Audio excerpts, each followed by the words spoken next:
90s Till Infinity, the podcast where we talk about hip hop albums past and present. We pick apart the beats, the rhymes, the tracks, the feeling of the album, and we give it a rating out of 5 CDs to see if it's a certified OG banger of an album or not, and 5 CDs because we're 90s teens and that's how we roll. Absolutely. And today we have a legend, a living legend. Yes. And a female rapper, which we don't have a lot of, unfortunately, because that's just how it is. Yeah. But I think she was the first iconic female rapper for me, anyways. And now, I kind of sway with that because Queen Latifah was pretty iconic too. Mm-hmm. But for me, just as a rapper, Kim was, for me, that as far as a female rapper is concerned, she was the first one that really made an impact for me as a fan, as a young teen, and just as a rap fan. Yeah, and I think Queen was like iconic as well, but at that time when we were teenagers, Queen wasn't the artist that we were looking at and be like, oh, that's the epitome of. We knew she was dope. We knew she could rap. Yeah, but I mean, UNITY, Just Another Day. We like those tracks. She got tracks for sure, but it's not like we were going through her catalog like that. Nor buying her stuff. For sure, right? For sure. Yeah. And MC Lyte was dope, but again, not our era. A little bit pre our era by about 3 or 4 years. 3 or 4 years, yeah. And then Kim really modernized. She really did. Female hip hop. Yeah. And we haven't even mentioned her whole name. We're talking about Lil Kim, Queen Bee, the Hardcore album, the one and only. Kimberly Jones is her legal name.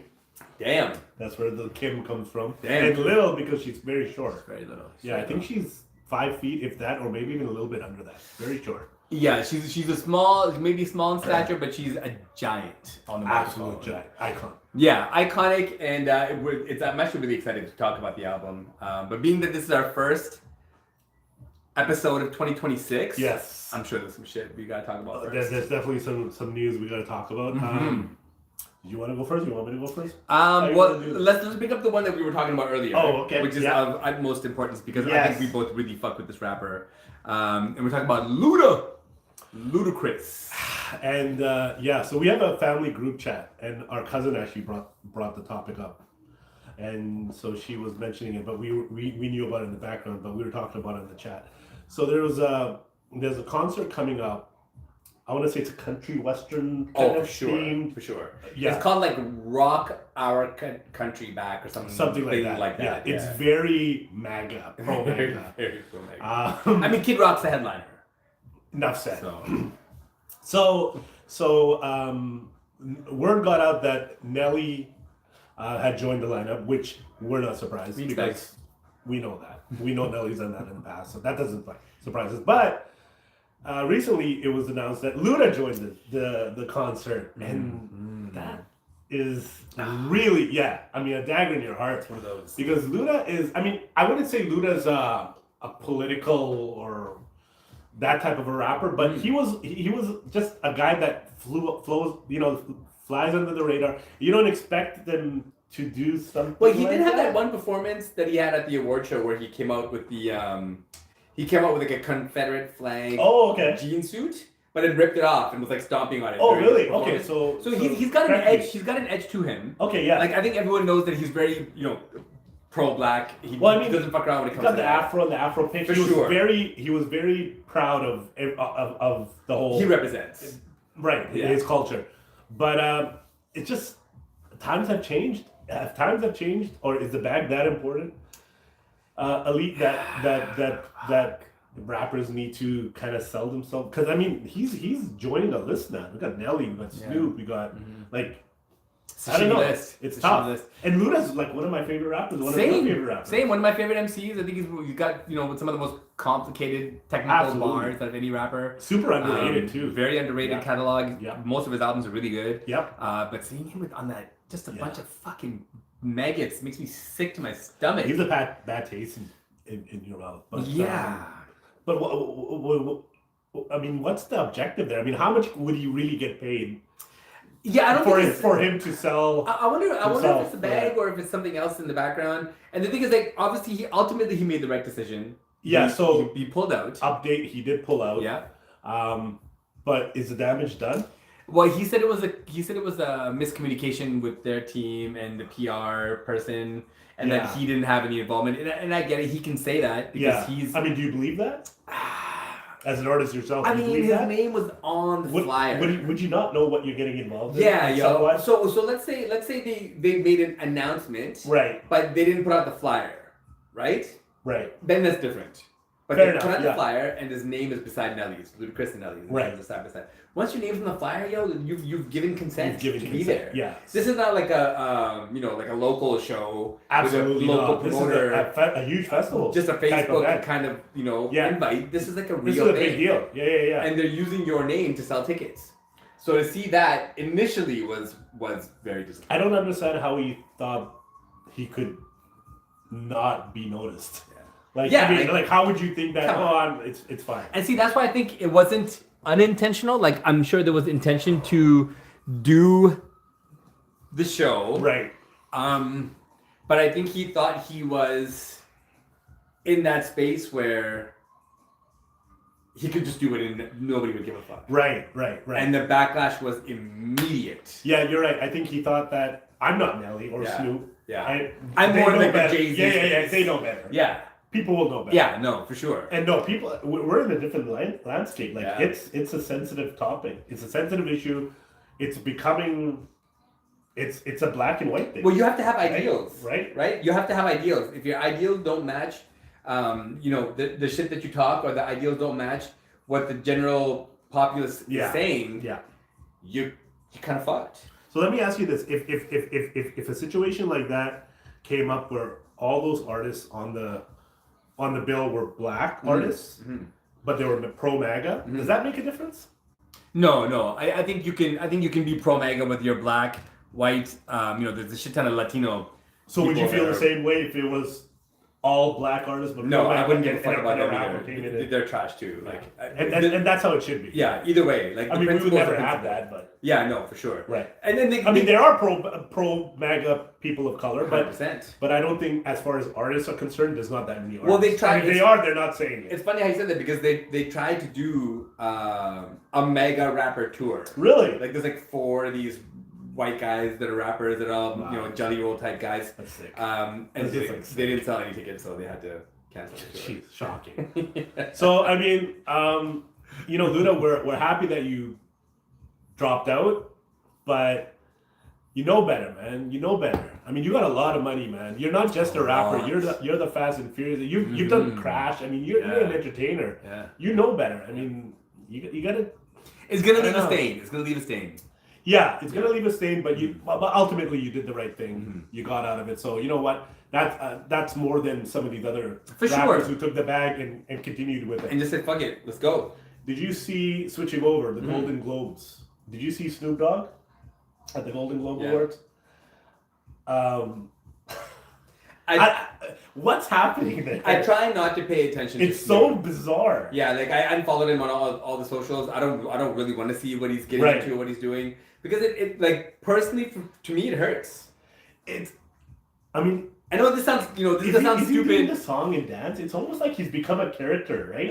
A caricature And of himself. like we got all these celebrities coming up to me like, oh my god, Snoop, and I'm like, but it feels fake. Like it feels weird. yeah, he's a character. For And sure. he's loving it. He's playing. He's dancing along. And the thing is, when I say it hurts, people are gonna watch it and be like, it's You're hating on Snoop. you We're hating on don't know who Snoop. he is, blah blah. Right. Here's the thing for me. As a rapper, Yeah. Snoop was like that Doggy Style album to me is one of the greatest classic. albums ever made. It's classic. Front to back, all bangers, no skips. Classic. Oh, I'm sure when we do the album, it's gonna get a 5 CD. It's inevitable. Or very close. That's a classic album. Yeah. And one of my homies from back in the day, Paul, used to call me Snoop all the time. Oh yes. And when I freestyle, I kind of have a little bit of Snoop style in my freestyle. Right. So Snoop, for a long time, And what kind of style is that? Is that the? it's kind of like the laid back G funk, kind of like cruise on the beat. Right. Like the what's a good example? G's pose down yeah, type yeah, shit. yeah. Yeah. And then he could speed it up. And too when he wanted to, and the right? thing is like, but the thing is, the whole time you're kind of like in the pop. So like, he's influenced my game, obviously. Right. And that's why it hurts, man. Yeah. Snoop's a tough one. It's like you were the guy. We let a lot of shit go with Snoop over the years, but you were one of those icons. Yeah, I mean, and like I said, there's nothing wrong with him being at the Golden Globes. Golden Globes is an award show. I watched it because there was an actress of mine who was nominated. But it was the way he was interacting and interviewing celebrities. I'm like, you're a celebrity. You don't need to be interviewing celebrities. Yeah, no. Like, I feel like he's above that. Yeah, for sure. And nothing against the people who are doing that, but everybody has their lane. Like, he should be interviewed. He should be going as a person of, well, I think here's Snoop, not, hey, interview the cast of Stranger Things. Like, it just seems a little, like, I feel like he's just doing anything now. It's very performative. Like, whatever gets thrown at him, if the bag is right or the exposure is right, he's going to do it. You don't see Jay-Z doing that. No, never. You don't see Jay-Z interviewing celebrities. Jay would never diminish himself for anybody. Yeah, but why not? Well, he, Jay and Snoop's been longer than Jay, and Snoop's probably more recognizable than Jay. For sure.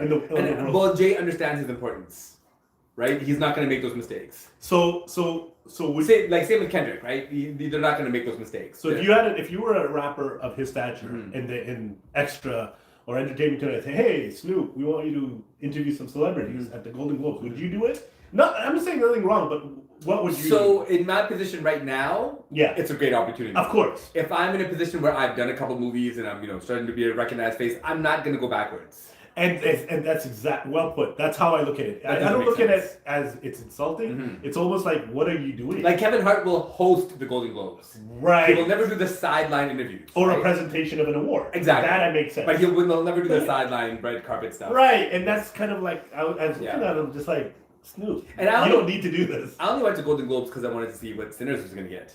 Yeah. And I mean, we kind of and okay, so here you brought up a good point. So a lot of people are saying it's a black and white thing between Timothée Chalamet and Michael B. Jordan. Because they're younger actors, and they've made some really good content. Great movies, man. What do you think about Timothée? I think he's dope. Yeah, he's super entertaining. Did you watch the Bob Dylan movie? I haven't seen that. No, it's really good. It is. I've seen both Dunes. I've seen him host SNL a couple times. Yeah, he's a talented kid. Genuinely talented dude. Now, and he's a hip hop head.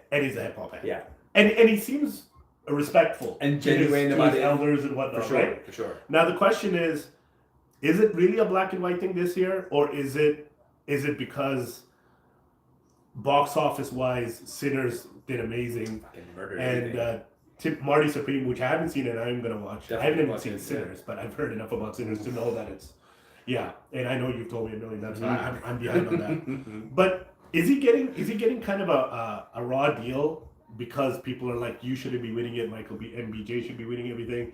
Or do you think it is a black and white thing where the system is pumping Marty Supreme and Timothy to be the next guy, and MBJ that's exactly is kind of getting pushed to the side? Well, I think the thing with Michael B. Jordan is that he doesn't need any of it. Absolutely not. No. He's already made his own films. He's got that movie with Jamie Foxx. That's a fucking incredible movie for anyone that thinks Michael B. Jordan can't act. I can't remember the name of the movie, but he did a movie with Jamie Foxx.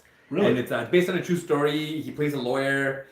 Jamie Foxx is an inmate in the movie. Oh, I think I know what you're talking about. I never saw it, but I know what you're talking about. And he funded that movie, he financed it, produced it, brought it to life. Like, he doesn't need any of these people. And the Golden Globes understands that. And Timothée Chalamet is like perfect for Hollywood right now. Perfect. He's a good-looking kid. He's super talented. He's loved by all the demographics. He's now with the Kardashians. He hasn't made any mistakes yet. He hasn't, right? He hasn't fucked up out there, saying stupid shit, doing stupid shit. He hasn't been caught out. He's very straight on the narrow. So he's doing all the right things. He comes from a pretty humble background too. Like from what I've heard, he wasn't, silver spoon. Right. But does it suck that his talent is getting overshadowed by the fact that he's gonna get painted with that brush. Yeah, he's gonna get painted with that. Is he? I guess what I'm saying is he not as deserving as MBJ? I think he is for sure. I think Timothée Chalamet is just as deserving. Right. I just think, man, what they did with Sinners, man. I'm telling you, without giving anything away, whether people have seen it or not, or because I know you haven't seen it, so I don't want to give anything away. Right. But dude, there's some shit they do in that movie, man. I've heard that could set up sequels completely independent of the Sinners characters. That's impressive. Right, like they do things in that movie that and I watched it in theaters. I think it was opening weekend. Right. And there's a scene where they travel through let's just say that they travel through music. I'll leave it at that. They travel through music, and that kid that stars in it, Miles Canton. Yeah, and he's been nominated. And actually, he won not at the Golden. Maybe he did win at the. He won either at the Golden Globe or the Critics' Choice, but he won an award. So Raphael Sadiq wrote the song. Right. Like, who's a talent. I mean, Raphael Sadiq's in a musical. Tony. God. I don't know who he is. You know, Lucy Pearl. He's done everything. And another underrated. Right? And responsible for so much of Solange's music and music style. And one of the founders of Neo Soul. Right? Yeah, absolutely. Right. Absolutely. Yeah. So he wrote the song, and dude, I'm telling you, man, it's gonna rock your fucking world when you watch it for the first time. I'm actually really excited to watch it now, especially seeing all this award hype. Mm-hmm. What I'm disappointed by is so Ryan Coogler, who's shout out to Ryan Coogler. I mean, I remember him from spectacular Fruitville Station. Yes. When I saw that, I was like, oh, this is great. Not thinking that he was gonna do Creed, Black Panther, and then he killed Creed. Dude, phenomenal. Right? Like everybody thought. You can't continue this Rocky thing. You just can't. And he did. 3 movies later, right? All box office smashes. And the guy is just such a talent, right? And he doesn't miss. And he brought his and you're talking about racism in Hollywood. Mm-hmm. He brought his white female theater teacher or from university who had advised him to go into screenwriting and to go to Hollywood. Mm-hmm. He brought her as a date to the Golden Globes to pay her back. That's a class act. This guy's a class act. Absolutely. And it's not colors. We don't. And I love the way he talks because he's from the Bay. So he's got a that little bit of a he's got slang, that Bay right? twang. Yeah. See, I thought. He's Brooklyn. I wasn't sure if that was a lisp or if that was like a something because he curls his words. Hey, him and Marshawn Lynch. It's not exactly the same. Yeah, I guess that's right. Yeah. Yeah. But shout out to Ryan. Love it. And this is a side note, but doesn't he kind of look like Lil Romeo? Yeah. Like, more mature. If you got rid of the goatee, they got the same kind of face. But Ryan Coogler, I mean, so I don't know if you saw enough of the Golden Globe, but Sinners won an award for best, but it was kind of this almost made up award. it was box office performance bullshit. Well, and they also gave the music. They also got the music award. For best song. You know, that's fair. But I don't think Ludwig, it was televised. Ludwig right? Göransson said no, they didn't. Oh, Ludwig. And so Ludwig also did Creed. He's also Ryan Coogler's homie from theater school. Talented kid. Yeah. And Michael B went to that same school. Ludwig went to that same. They all kind of came nice that together. they're all And that's how you do it. You share the wealth, man. You bring up those people. I love that. Awards are complicated for me because it's like.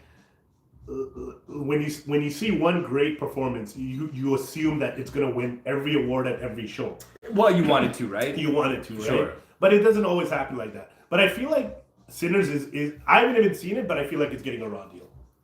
Dude, there's no question. Yeah. It's first of all, it's an original screenplay. Right. Second of all, it's important. It's a black vampire movie, right? Which very rarely happens, right? And I say black vampire.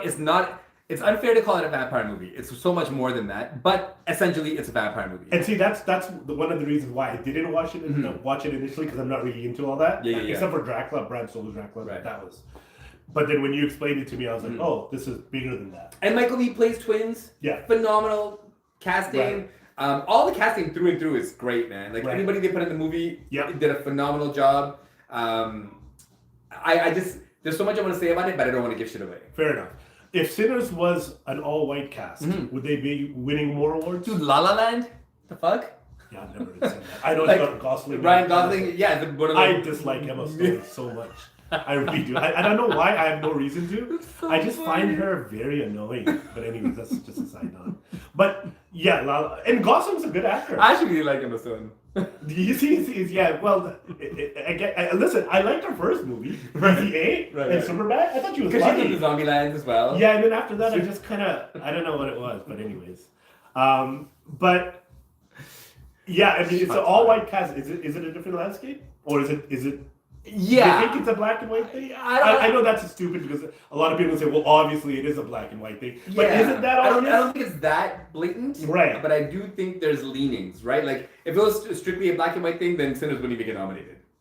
It wouldn't even be a conversation, right? So obviously they understand the merit of the created product. Yeah. You can't deny the box office. It fucking smashed It went numbers. over 200 million or something, Over right? 300 million. I mean, that's insane. Yeah, and nobody thought it would even make its budget back because it was a pretty big budget, it's like $55 million budget. Right. Smashed the budget entirely. And the thing that blows me away is the back end deal that Coogler negotiated. Okay. Which So only is he getting some of the residual? after. So normally with movies, the studio owns a movie forever. Right. Certain directors have sweetheart deals, Right. like Spielberg, George Lucas, James Cameron. Right. But the deal is after 25 years, you get all the rights back. It's kind of like the music deal, right? Yeah. You get your... But in movies, it doesn't normally happen. Right. But Coogler negotiated that. With So in Sinners. 25 years, he gets... All his. And he's a young guy still. He's a young dude. And Sinners is going to be one of those foundational movies Right. that always kind of comes back around, right? And that's kind of sets the tone for other directors in his Jordan kinda, Poole will probably be another one that's going to do that. Yeah. And Coogler's going to do the next X-Files series. And I That'd fuck with be X-Files, interesting. so shout out to Coogler. Yeah, I do like some of the X-Files. Keep fucking killing it up there, man. So anyway, so Sinners, we have two more major award shows coming. We have the SAGs. Mm-hmm. I think they're calling it something else this year. They've renamed it. But the SAGs, and then we have the Oscars. So Oscars haven't released their nominations yet, but it'd be nice to see Sinners get nominated for Best Movie and Coogler for Best Director and BJ for Best Actor. For sure. Yeah. And Miles Canton for Best Supporting. Right. You know, the women And the music, of course. and the women in Sinners. Oh, I can't remember that woman's name. Oh, She's such a good Haley actor. Steinfeld? Haley Steinfeld's really good, but Yeah. there's the other woman. Fuck. I want to say Chase Infinity, but she's in a different movie, right? She's in a different movie. She's in the Leo movie, right? One Battle I heard After she's Another. really good in that. She's really good, dude. Honestly, I have to watch that. I just watched it over the weekend. Everyone's good in it, Right. but personally, for me, the movie didn't hit. It's a West what's his name? West, the guy who directed it. I know. He's a famous director. Yeah, right? yeah. I just can't remember. But yeah, so I gotta watch that because I do like Leo and I do like Benicio. That's a Oh good yeah, combination. dude. Benicio del Toro is just, and Sean Penn's in it as well. I like Sean Penn. And Tiana Taylor. I don't like Sean. We've had that conversation. I don't know this. I know she's killing it and that's great. Yeah. I just never really. I don't know. I think you should hear that Kanye album. Yeah, The Kanye Blues maybe I album. should, yeah. It's a very good album. I don't know. When I think of her, I think of My Sweet 16, and it just kind of. What's My Sweet 16? So that's how she started. I don't know what that So is. MTV had a reality show called My Sweet 16, and it was huge. So it had all these rich kids turning 16, and their parents would throw them these elaborate. Oh, And then okay. they, right? And most of them were like either celebrities or celebrity kids. Right. So she was a celebrity. She was a celebrity because I think early on in her career she had got signed by Pharrell or something, so she had some money. Oh. Like there's a story about it when she was like 14 or 15. She was signed by Pharrell. Oh, damn. So she got the bag early, and then so they had this whole thing, which doesn't take away from anything. But anyways, yeah. Wow. So anyways, that's the movie scope. What else? Sorry, carry on. And this is the last time that the Oscars are going to be aired on TV. Really? Yeah, they're done. I never heard. They're now Really? moving the programming over to YouTube. So it's still going to be. It's still going to go on yearly, But it's not gonna be but on no more cable. on broadcast network television. It's gonna be on It's gonna YouTube. be on YouTube. I mean, it doesn't bother me really either way, but that's an interesting take. I mean, I guess they're going where They want to go global. Yeah, I mean, More people have access to YouTube than they do it broadcast. makes TV. sense to do it that way for them because there's no other choice. I guess right? not. Yeah, I mean, there's a couple of award shows that have been put on Netflix too. Like Netflix instead of on broadcast TV. So I see feels where so they're. weird. It's different, but then I guess it's no less different than like you see NFL on YouTube. Yeah. I mean, not NFL on Netflix. On Amazon you see Prime. hockey on Amazon. Yeah. So things are changing because they want to get a wider audience. Yeah. So I understand why And they're there's doing it. no more money in broadcast television. And let's face it, Oscars every year, actually award shows in general, the audiences decline every year. Big The ratings time. are going down because nobody gives a shit. One of the actresses that I got to shout out in Sinners is Wunmi Mosaku. She plays Michael B. Jordan's one of his love interests. Okay. And fucking Delroy Lindo. Orlando. That's a bad dude, man. Another underrated actor. Dude, he is so ridiculous. He's a badass. Yeah, Man. love watching him. He's great. But yeah, that's my take on the whole Sinners getting ripped off. So hopefully, the next two award shows will give it will give its due credit. But yeah, it's tough, man. It's tough. And you can see like they have memes now on MBJ reacting when he lost, and you can tell he's in that point where he's like, oh man, like what do I need to do to get something? And the words don't mean anything, but they do. Yeah, it's validity, right? In for what sure, you do. for Like Denzel early in his career, he got one. I think for Glory, right? Yeah, and then and then he had a whole bunch of nominations. He should have won. He didn't, but then he got it again. Yeah. But like a guy like MBJ for now, even an Oscar or a Golden, but at this point he should have gotten something. Yeah, you want to kick the doors down. You want to etch your name in that pantheon of greats. Absolutely, Jamie Foxx, man. Will Smith, Denzel, Right. Sidney Poitier. You want to put your name up there. Yes. But Yeah. I think he's kind of got a little bit of the Brad Pitt effect. Because he's like a really good looking guy. He's a pretty Brad boy Pitt's a really good looking guy. At the same time, it diminishes his. You know what? acting. That's actually very. I think he gets hit by that a little bit. Yeah, that's actually a very good point because Pitt never won it until just a couple years ago. Benjamin Button, was it? No, Once Upon a Time in Hollywood. Oh, okay. But prior to that, he got nominated for 7 and a couple. Right? Yeah. No, best. Wasn't Leo? No, best. Leo would have been No, main. I don't. It might have been supported, but he won the Oscar for the first time in his Crazy. And he's made some Oscar-worthy he's made some performances. iconic films. So you're right. Maybe it is and maybe because he's really popular, Super popular. right? Dude, he's liked all Like, around. he's everywhere. Yeah. And he's a super athlete, stays in great shape, stays out of trouble. Another dude that does everything right. And, Yeah. sometimes it does. It It's doesn't tough. pay. It doesn't pay to be one of the prettier people in the world. It's funny because my favorite actress, as you know, is Amanda Seyfried, and her and him started out together on All My Children when they were 16 as love interests, and then they recently linked up at one of the award show, and they were just like hugging each other and saying, "We made it." That's Like wild. and he was like, That's "This is my wild. girl," like I'm supporting, and that when you see a white person and a black, I'm just saying in today's landscape, It's a beautiful thing. it's really a beautiful thing, man. It is. Like there's no ego involved. They're just like, look, we started out on a soap opera and we're both nominated for. And her new movie just did great. So Even though it has Sydney Sweeney in it, The Housemaid. really, I saw it and it's really good. it is, eh? She's really good in it. Sydney Sweeney, it's tough because. I don't hate her and I don't like her. She's kind of in between, but this didn't help. Hopefully she'll, Grow up a bit. But yeah, and then she's got a new movie called The Testament of Anne Lee, which it just got released. Oh yeah. So I'm trying to watch that. But anyways, so shout out to MVJ. I gotta watch Sinners. But that's the take on that. So other news that hit, which is I guess somewhat important. What do you got? MTV closed the doors. Right. Yeah. Yes. MTV officially as a network no longer exists. They've shut down operations. I don't know if you saw the little video montage they did, like an exit video that they did. No. Of iconic moments in MTV and then like the lights turning out. Oh really? No, I didn't see that. Yeah. So they did this thing. They showed a whole bunch of different artists. One thing that was really disappointing is they didn't show Michael Jackson. How do you not show Michael Jackson? Being that, I mean, literally, he made MTV. Yeah, if it wasn't for MTV And would his videos? never have gotten where they got to. They didn't show. So they showed like makes no sense. Beavis and Butthead. They showed The Real World. They showed Aerosmith. They showed The Real World. Yeah, the MTV Awards. They showed a few different musical artists, and I was Yeah. like, "What? This doesn't make sense."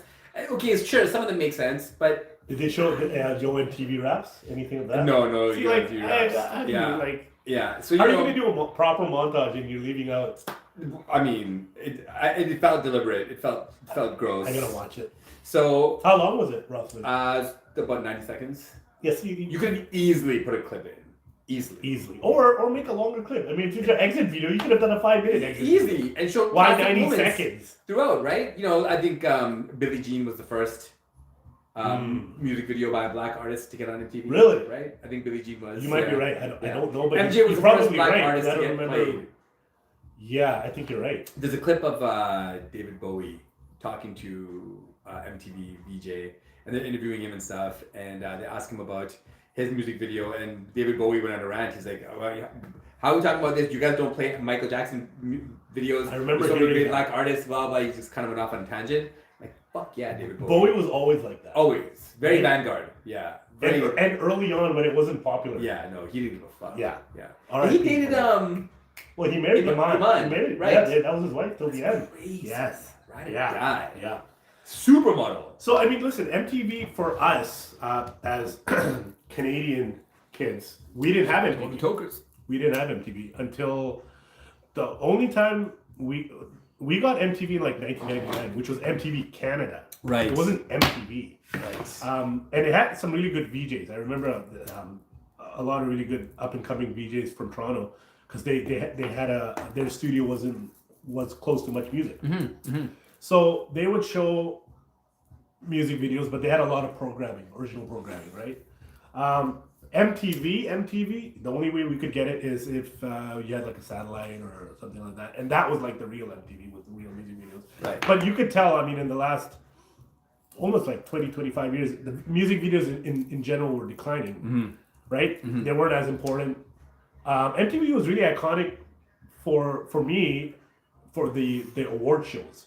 Like the music awards, remember? They had a really good award. They had a really good award performances. shows. Yeah. And TRL was popular. Oh yeah, for a while. TRL, yeah. But I mean, but like I said, unless you had MTV in that format, we didn't really get to see that. No. We get to watch it now or the clips on YouTube. But yeah, so I guess for me, it's like Much Music was more iconic. Oh, for sure. And I'm sure for you, right? Yeah, we watch it all the time. MTV was more iconic for everything other than that. Yeah. But nonetheless, I mean, if you were in the States, I mean, MTV, I mean, that was it. They're like cornerstone. Yeah, and then, even before, like, it was there before So, I mean, if you even want, like, Yo MTV Raps, which I never saw live, but Fat Five Freddy hosted it, and they would play hip-hop videos on that and have hip-hop interviews. And that was pre-BET doing that. And they had some iconic moments, too. Right. Yeah. So, shout out to MTV in its heyday, and shout out to all the really good programming and all the stuff that they did. But you gotta put Michael Jackson. I mean, how do you not put him in tribute? It's kind of like a sign. How do you not put Yo MTV Raps? Like, it's crazy. It's a sign of the times, man. It's a sign of the times. We've talked about this a few times now, actually. The institutions, the billboards, the Grammys, the Oscars, they don't hold the same kind of weight anymore. Now people-powered artists can really make a stand. It's true. Right? Like they can really put their stamp on shit. It's true. Wow. And how many years have they been on? Like, I'm going to say, what, 85, 86? I would say before that. Even before that? Eh? Yeah. MTV's first year, I think it would have been even earlier 80s. Damn. Yeah, let's see. Well, shout out to MTV. Wild 'N Out was really and Wild 'N Out one of the more important contributions, at least for me. No, absolutely. Yeah. Because they showed me that you could be a freestyle artist and a comedian and be hugely successful. And then making the band. That was interesting, right? Like, that was some iconic moments, right? Fucking run to get cheesecake for him at 2 a.m. At Junior's. Other news. What else you got? Unintentional segue leading to Diddy. Yeah. So, I hate that we have to talk about Diddy in these ways. But I mean, he's just there. And it's important for people to know. So I saw a clip of this dude. Oh, yeah, you were going to that claimed he was in rooms with Diddy. And didn't just claim them, like, there's valid reports that he was one of the hired guns. Oh, okay. And I don't know if people have seen the documentary or not, but one of the main things that they talk about in the doc is that Diddy used to enjoy watching Cassie have sex with other men. Cuckolding. Yeah. I believe is a term. And the guy said that Diddy has a 3-inch dick. He said 3 inches, okay? He said... I feel like sometimes it's a little too much information. So the guy said, I tried not to look. He said, I tried not to look, but it's Diddy. So he had to look. And he's got the keys to your city. So, okay, here's the thing. I hate to do this. I don't want to shame any of y'all out there, that have difficulty in that area. I believe that's considered a micro penis. That would be a micro. I would say so. Micro machine. It kind of makes sense when you think about him not wanting to be the one doing the fucking. So you think it's true? I think it seems pretty valid based on the what's based on the bigger picture, how he does his lifestyle, based on the overcompensation in the videos, based on the overcompensation of how he lives and who he is. Right. Valid point. I think it. He's got that little dick energy. And so he compensates that with acting With extra everything else. masculine, Everything extra else. tough, Yes. Extra stylish. in your face. Yeah. Extra. I'm the man. Extra. Richest guy in the world. Best dressed. Best dancer. I mean, all these things. Yeah. I mean, So- you know what? That's not a far-fetched comment. 3 inches. That's tough. That's some things money can't buy. That's a tough one. No shout outs there to anybody at all. Absolutely not. Yeah. Whatsoever. I guess he could give a shout out to like Viagra or something. But even that won't change that. No. It'll just make the 3 inches. I think there's surgeries that you could do. I mean, he's got enough money, maybe. Yeah. I mean, Pete what's Allen funny? client. I don't know if you watch. Do you watch Godfrey podcast? I've seen like 2 half episodes. And he's really funny. He's really funny. I like Godfrey the comic. Shout out to Godfrey. Yeah. Honestly, one of my favorite He's personalities. funny. I think And have he's- you ever heard his Jason Statham? Dude, I've heard his every impersonation. This Like, guy's it's a fucking out of the genius. and his Steve Harvey is impeccable. He's a genius. He can do Trump flawlessly. Yeah, he does it really He's got tons of impressions, but he's also funny outside of the impressions. Him So- and Aries together are really funny too. Yeah, they really are. Aries does James Gandolfini, and Absolutely, right. Godfrey does Jason Statham, and they go Yeah, back and yeah, I forth. saw that. It's Yeah. so funny. But on Godfrey's podcast, he has a guy that's a guest called named The Punisher, and The Punisher was Diddy's I was just gonna go-to. say, yeah, I saw him on Vlad. Right. Yeah. So he was his go-to hire to, Right. get down with his girl. Right. And he had the surgery that put the implant in. That's a pump. So it added like 3 inches to him. Oh. Yeah. And it's so funny because he's like, I was already fine. I didn't need it, but he's like, I just wanted to see how much more I could get out of it. And he's like, whenever he feels like having sex, it just like activates. It gets like instantly hard. Pause. Now let me pause and then pause again because I saw on your social media and you said, yo man, why are your brother saying pause so much? We gotta now do I say pause too much? You definitely don't. Okay, good. You Because definitely I don't don't. want to be in that No. zone. But I think you're not wrong. There is a lot of pauses. Yeah, there's a lot Especially of these pauses. New York dudes, man. Yeah, Like, yeah. I don't know if you've ever seen the clips. You're of not them. wrong, but when I saw the way you wrote it, I was like, that's kind of funny. And then I was like, oh, hey, whoa, I'm saying pause. Is he coming at me?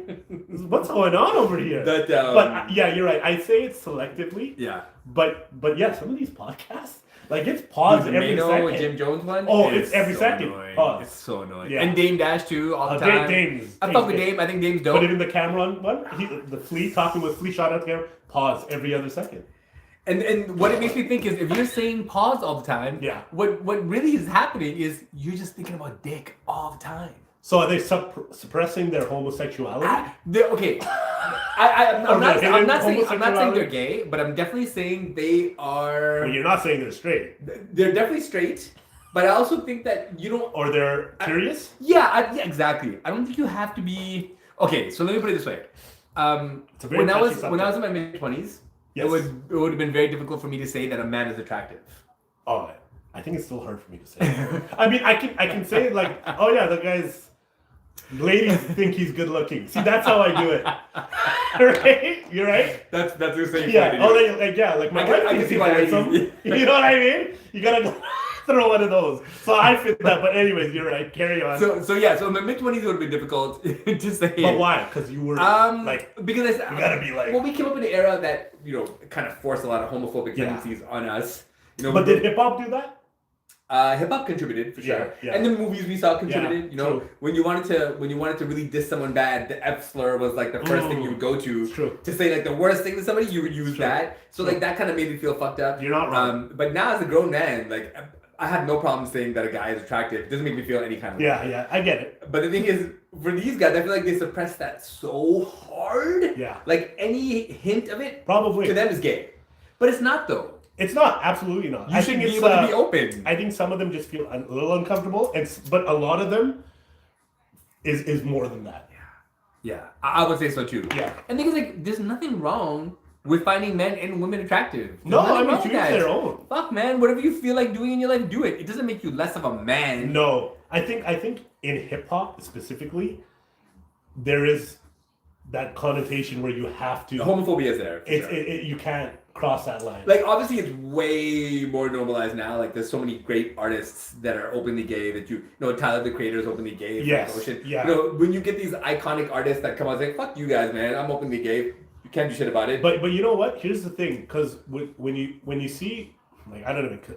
Well, I'm biased because I don't like him as a rapper, but like a Lil Nas X, he's very flamboyant. Yeah. I don't like him. Yeah. But he's not even really. I just think he's a whack artist. He's relevant. And that's the same. Very gimmicky. But Tyler, the Creator, even before he officially came out, and even now, he's still an asshole. And he's the most masculine gay individual you'll meet. Because he's very... Yeah. Like, fuck. Right. So he lives fearlessly. So he almost gets a pass in that sense. Because we have yet to see a flamboyant gay rapper make it. Am I wrong? No, you're 1,000% right. 1,000%. Frank Ocean is not a flamboyant guy, and he's not hip hop. But I'm saying, even if he wasn't, he's R&B. R&B is different. You can get away. I mean, Prince wasn't gay, but he was very flamboyant. He was very feminine. It was very feminine. Him and MJ were both very androgynous. They didn't really have a gender. And Luther, after the fact, we found out he was it's Marvin R&B. Gaye as well. Right, Yeah. it was okay. Yeah. But hip hop, name me one really in your face, flamboyant gay rapper who is popular. You can't name one. And that's not going to change anytime soon. It's just not. Hip hop's not built for that. If hip hop, it's hip hop. The music would have to be so undeniable for that to pop off. Like, the music would have to be at a level that is just you just cannot deny how fucking talented it is. You know what, bro? I think at that point it wouldn't even be the music. It would have to be the lyrics. Yeah. Like, it'd have to be, because you can have great music but if the guy's rapping flamboyantly, it's not gonna hold up in the hood. It's gonna be hard for people. It's gonna be hard for people. You'd need to spit. Yeah. Pause. See, that's how you do it. No, for sure. It would have to be very very different. You're 100% right. Hip hop's not ready for that at all. But you're right. I mean, I think a secure individual like yourself can call, hey, that actor is a handsome guy, or whatever the case is. But you're right. Some of us not in that scope yet, and but. Well, there's nothing wrong with it. There's absolutely nothing wrong with it. I feel like the more comfortable you are with yourself, the more comfortable you can be in that situation. I learned a lot from my kids too in this situation, right? Like, my kids really taught me to understand how everybody can be attractive. Exactly. And we live in a different time, in a different world now, where things are different. Everything is accepted. There's no scrutiny. There's no backlash. I mean, there is, but what I'm saying is, you have a lot more genders. Titles and all this stuff, and it's great. But to each their own. I think we've done well as kids of the 80s and teens of the 90s. Yeah. To let go a lot of those and they unlearn a lot of those really toxic belief systems. Right. That were kind of like that we inherited. Right. And just knowing that you shouldn't hate somebody because they fucking because they're gay. Absolutely not. Or any personal choice. Hate somebody because they're a bad person. Yeah. There's a lot of shitty people out there. Yeah. There's a lot of people that you can genuinely not like out in the world. Absolutely. Having the their sexual preference be one of those reasons is fucking is fucking stupid. Yeah. Hating somebody on their race or sexual gender or whatever the case is. Hate them because they're a shitty rapper. If you want to hate them, or a shitty artist, don't hate them. Yes. There's enough of them out there to hate. There's a lot. Yeah. Anything else on your end for news? Nope. I got a couple things. So Diddy.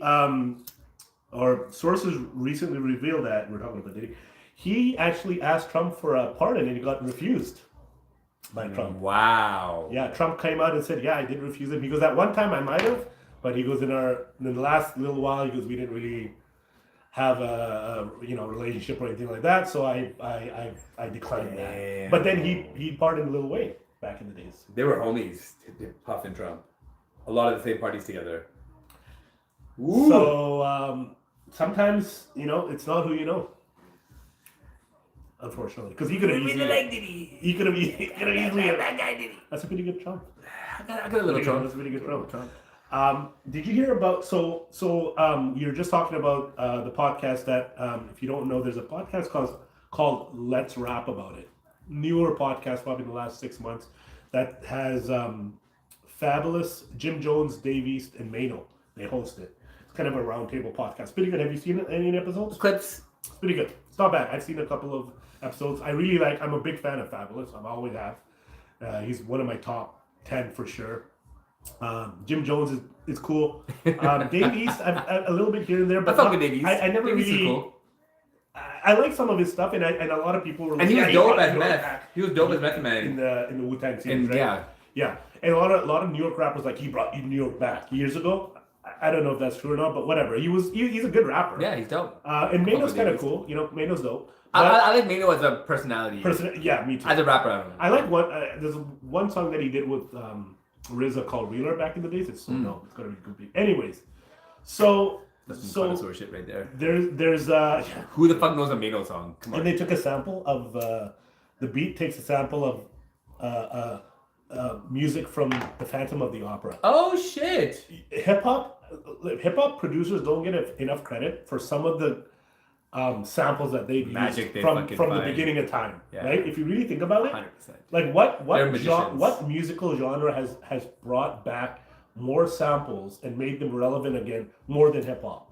I don't think so. No music. Hard Knock Life with Annie. Who would have thought that would have worked? Yeah, there's no other genre. Every song, almost every song, he's brought something iconic, man. Yeah. And it's not necessarily from black music, right? They brought it from like random movies. Shit. Dude, Dre gave George Clinton a whole new career. Absolutely. Good. Sampled all of his shit, brought him back to life, at a really tough time in George Clinton's career.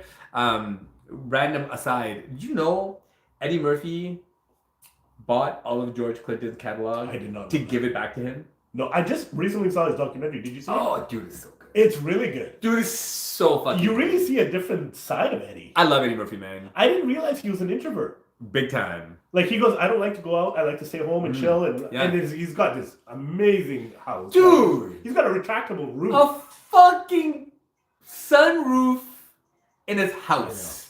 And the house is just, it's not even a house. It's a compound. It's a compound. It's Waco, Texas. Dude, this motherfucker looks up into the sky. It's getting a little cold. And the roof I think I'll just close my roof. Closing. That's some fucking gangster shit. But he's got old Hollywood money. He's probably still living off of Beverly Hills Cop money. Dude. Like, because he was rich early. Early 80s. So basically from the early 80s to the 2020s, he's been relevant. Absolutely. Eddie Murphy's been relevant and the guy entire looks time. amazing. Yeah. The guy's 60-something years old. Not aging. He looks like he's in his 40s. Not aging. And he's still super sharp. Absolutely. I think the puppet shit is hilarious. It was very funny. It's fucking so smart. The Red Fox, right? It seems so typical of who he is. Yeah. I didn't realize he was into it like that.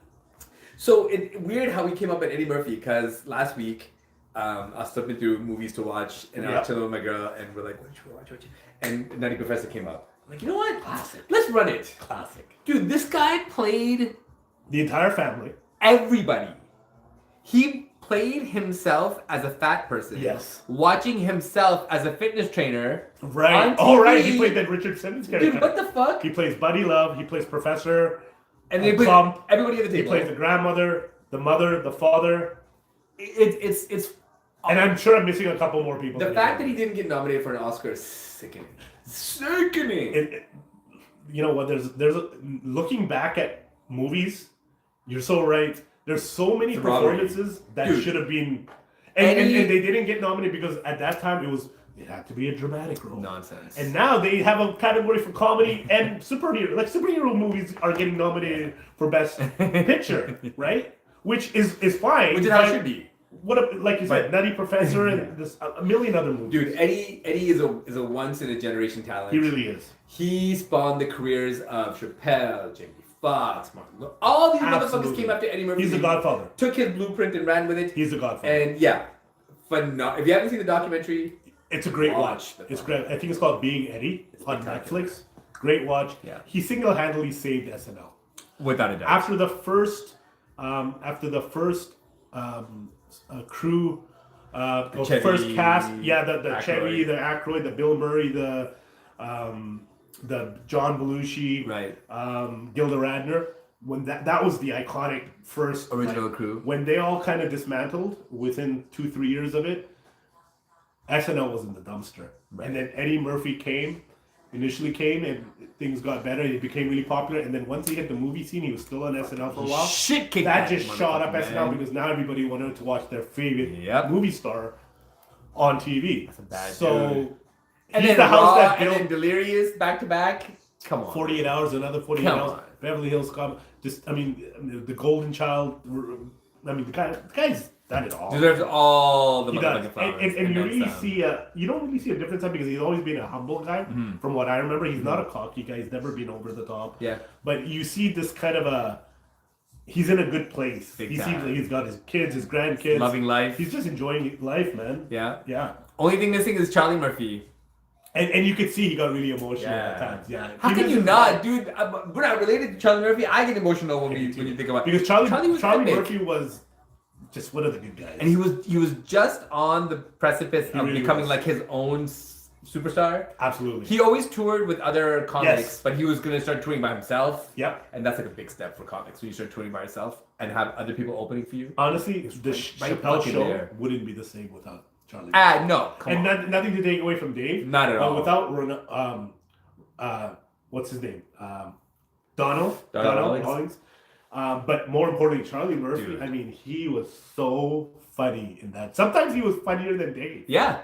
Oh, well, for sure. Dude, I the mean, True Hollywood Stories is some of the Prince greatest. stuff. It's some of the greatest storytelling. I mean, And the thing is, like, sure, Dave was amazing in those Absolutely. sketches. Absolutely. But there were Charlie stories. they were real stories. Yeah. Because Eddie talks about a couple of them. Because, Yeah. that happened. The Prince basketball story I mean, is some of the funniest shit. It really is and Prince spectacular. wiping his boots on the couch. Eddie's like, yeah, that happened. I mean, that's couch. I mean that was Charlie Murphy for me. The most honest, solidified comedian who was this close. He lost his wife to cancer. Yeah. And then he was a single parent, and then he himself passed away Very from cancer. sad. So R.I.P. Very to sad. Charlie Murphy. Huge R.I.P. to that guy. But yeah, huge talent lost. Yeah. And then lastly, oh sorry, I didn't mean we went on a tangent there. So there's an ongoing beef going on between Cameron and Jim Jones, which I'm sure you know about. And so now 50 and Cam are cool, and so Jim and 50 have been kind of taking shots here and there. Yeah, he did. That's exactly what he said. And so now it's at a point where, because Jim Jones is the curator of the podcast, and he's got the studio, and that's where they do the show. So he's kind of trying to create things. And then they had some issue with the power. And then Cameron was like, "Oh yeah, I'll pay for the power bill or something. You know, keep the heat on." And then 50 kind of jumped on that. And then the foursome of the podcast started to kind of take shots at 50, which he loves. And then did you hear the Fat freestyle against 50? Oh, I did. Yeah. Okay, that was solid. But But the it was problem is over a 50 The beat. problem is no one cares about Fab. I don't know, a lot of much as people say hip hop that. heads love it, it's not going to do anything to 50s. The thing is, No, you're right. Absolutely. As far as 50's making an unscathed. impact, He's unscathed. that's the. But hip hop wise, that was smashed him. dope. He smashed him. Yeah. Um, Dude, Fab can spit, man. He's one of the coldest. Yeah. Like I said, I'm biased a little bit. Okay, but so with this 50 story, Yeah. what a part of it that I heard was 50, dude, he's such a cold-blooded he really motherfucker. is. He does not give a shit. So he contacted the landlord. Correct. To try and buy. to try and the landlord was willing to give him the rights to the show. Yeah. Just pay the bill. Yeah, because I think it's on some type of a lease right now. So he was like, "I'll just buy it from you." 50 Cent is the definition of petty. Absolutely. If you look up the word petty in the dictionary, his motherfucking Absolutely. picture is right there. He is That's petty so beyond cold-blooded. belief. It's so cold-blooded. He's perfected the petty. Oh, for sure. Yeah, he does not give a shit. I mean, he went against his own son. He doesn't give a shit. He does not get. When his son took a picture with Rick Ross years ago, his youngest son, Marquise, he fucking went off on him. He cut him off from like money, and I'm only give you enough for like. He does not give a shit. This psychopath. And that's 50 for you. Hey, Love him or hate he's him, at least he's consistent. consistent. He's fucking consistent. So yeah, so I found that whole thing interesting. That kind of. Do you think 50 is gonna come back with a diss? Like, do you see him coming back? Nah. He won't do anything hip hop. And you know what? All the podcasts that I've listened to have said the same thing. They go, doesn't he's need too to. big for that. He doesn't need to. Like, he'll release music if he wants to, but he's not gonna clap back. He'll do 2 or 3 social media posts that will just fuck Fabulous's day up. It won't do anything to Fab in the long run. No, it won't. But Fab will look at it and be like, you fucking asshole. Yeah, he'll try to run it. But I think if he's gonna go against anybody, because him and Fab have a relationship, and him and Mano, he actually brought Mano in the game. Mano said that. Mano even said it. Whatever he was one of the first guys. Actually, 50 helped Mano get his first deal. Oh shit. So 50 knows these people. But yeah, I don't see him because they're just not on that level. Okay, and can we stop with the Jim Jones talk being in any top 5, top 10, top 15 of greatest MCs? No. He's never has been, never will be. What is this conversation? Why are hip hop podcasts talking about Jim Jones like he's one of the GOATs? He's not. He's not. Ever, I like never Jimmy. will be. I like Jimmy. I love Jimmy in the Diplomats. Fuck out of here with And that he had shit. a decent solo career, and I like a couple songs. But come on, let's Dude, he's not even not the best rapper in his crew. Cam and Jewels mop Jim Jones every day of the week. Freaky Zeke would mop Jim Jones. The fuck? Freaky. Shout out to Freaky Zeke. I just saw him the other day. He's loyal to a fault, man. And they're going at it too now. Yeah. So it's basically Freaky It's is so Team Cam, stupid. and it's Jim, Yeah. and then Jewels is Poland, right? And Cam's one of those dudes as well. You know, he'll come out unscathed. He's another petty motherfucker. He's super petty. But and, he's a nicer petty guy. and you can't harm Cameron. He's got to that Absolutely place. can. He's like he moves unbothered. I There's some watch people- Talking with Fleet. You ever watch Talking with Fleet? Every now and then. And you're right. He does nothing bothers him because he's in such a good place. Yeah, there's some of those dudes like Cameron's one of those dudes. Yeah. I feel like Corey 50. Holcomb was one of those dudes too. Mhm. You know, they don't give a fuck. They really don't. Just be themselves as much as they want, and Yeah. you just gotta deal with it. Absolutely. Mm-hmm. So that's ongoing. So we'll see where it leads to, but it's funny nonetheless. And then the last thing I have is one of my favorite morning hip hop shows, or hip hop shows in general, radio shows called Ebro in the Morning on Hot 97. You familiar with it? Yep. So Ebro Darden is he used to be the music programmer, if I'm correct, or something along the line of Hot 97 for years. So he was the guy. He set the stage. What can be played, what can't be. And this guy, if you know him, I mean, he's so political. He's so against the system, and he's so about hip hop. So he's had some run-ins with some rappers who have come on the show. They don't want to come back because he just calls it as it is. Right. He's like, yeah, it's cool, but you're not really rap. Yeah, And yeah. he got a lot of flack for that. But you know what? I fuck with it. He just calls it as it is. Yeah. Anyway. And why can't you have your preference? Right. Like kiss everybody's ass. And so him, a guy by the name of Peter Rosenberg, Yep. who you should probably know, because Yeah, he does yeah. a lot of wrestling stuff too now. Yeah. He's involved. He's super hip hop. Yeah. I mean, and he's a And white really guy, popular. but super hip hop. Yeah, he's really popular, man. He's the popped in a guy lot of markets. who's the backpack supporter till the end, Mm-hmm. and then Laura Stiles, who's dope as well. So the three of them had a morning show alongside two other individuals, a DJ Cast One, and the producer Shawnee Culture. Anyway, so it was a popular show on Hot 97. It was Monday to Friday. It obviously didn't do the numbers like Breakfast Club, but it was an important show because Breakfast Club for me is, and I don't know if some people might take it the wrong way. It's more of a kind of a entertainment show as far as it's not so much hip hop. Pop culture. It's more pop culture. For sure. It's kind of where Ebro in the Morning was hip hop. Very, very We're specific. talking about hip hop. Yeah. We're joking about hip hop. It's hip hop, and that resonates with me. So I listen to it almost on a daily basis, and I listen to old episodes. It's great. So, anyways, Hot 97's been cleaning house lately. They got rid of a couple of DJs last year, unfortunately, and they have new ownership. So this wasn't really a surprise to the team. But anyways, they were abruptly fired just before the new year. No notice. Crazy. After the show, they were all called in and said, "You guys." So they did it strategically, where they didn't give them time to talk about it, which that's how corporations They run. can't. But these guys turned around and literally within 48 hours came up with their own show, which Ebro is spearheading, and it's on YouTube. It just makes And sense. I advise everybody to watch it. I think we're 5 episodes in, and it's a great hip hop show, but it's also a great political show talking about injustice to people of color in general, and just it's a great. I recommend it to everybody. It's called Ebro. It's the Ebro Laura Rosenberg DLR but it's on YouTube. You That's can find dope. it. It's like a 2-hour morning show. Good they put it together. And they're just in the midst of things. They're still getting things organized, but I think it's going to be a powerhouse. I used to fuck with Breakfast Club a lot until Charlamagne just started to like really go to places I don't like. Yeah. Especially with the whole like ignoring the Andrew Schultz stuff and literally saying that has nothing to do with me. Yeah, the fuck it does. It's funny because the early Charlamagne, you know, the Charlamagne that we Donkey of the Day Charlamagne. He reminded me of you a lot. No, because he wasn't afraid to talk about things. Yeah. And then he would call people out when they were shitty. Yeah, like I don't know if you saw him when it's like a Safari came trying to stop or MGK, and he wasn't rude, but he was just like, nah. Oh, he was rude. That ain't it. That's rude as fuck to a rapper.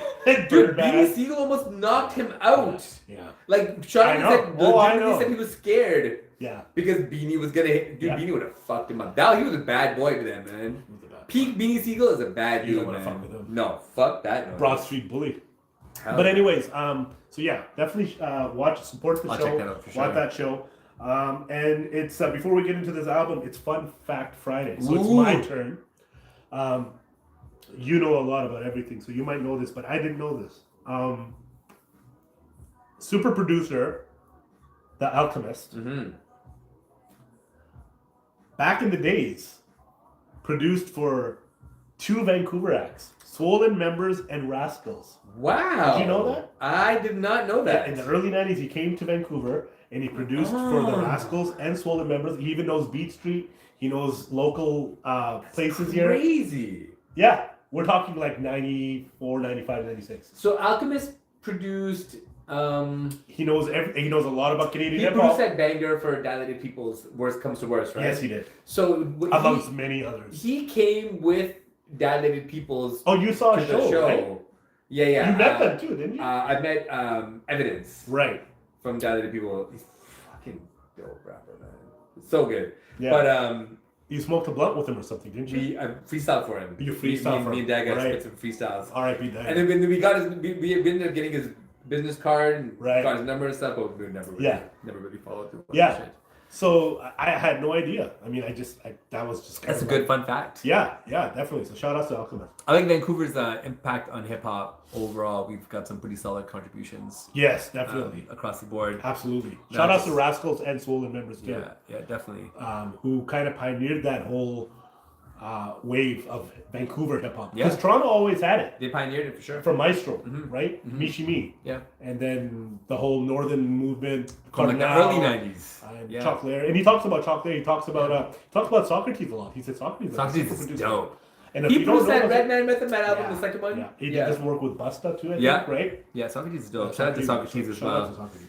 And shout out to everybody tuning in to 90 Till Infinity. We appreciate it. This is coming to the end of our first season. And, first we've got season. A bunch of great episodes in the trunk. Absolutely. And the dope thing about this podcast is you don't have to follow it in sequence. You can jump in wherever you want to because we're talking about albums.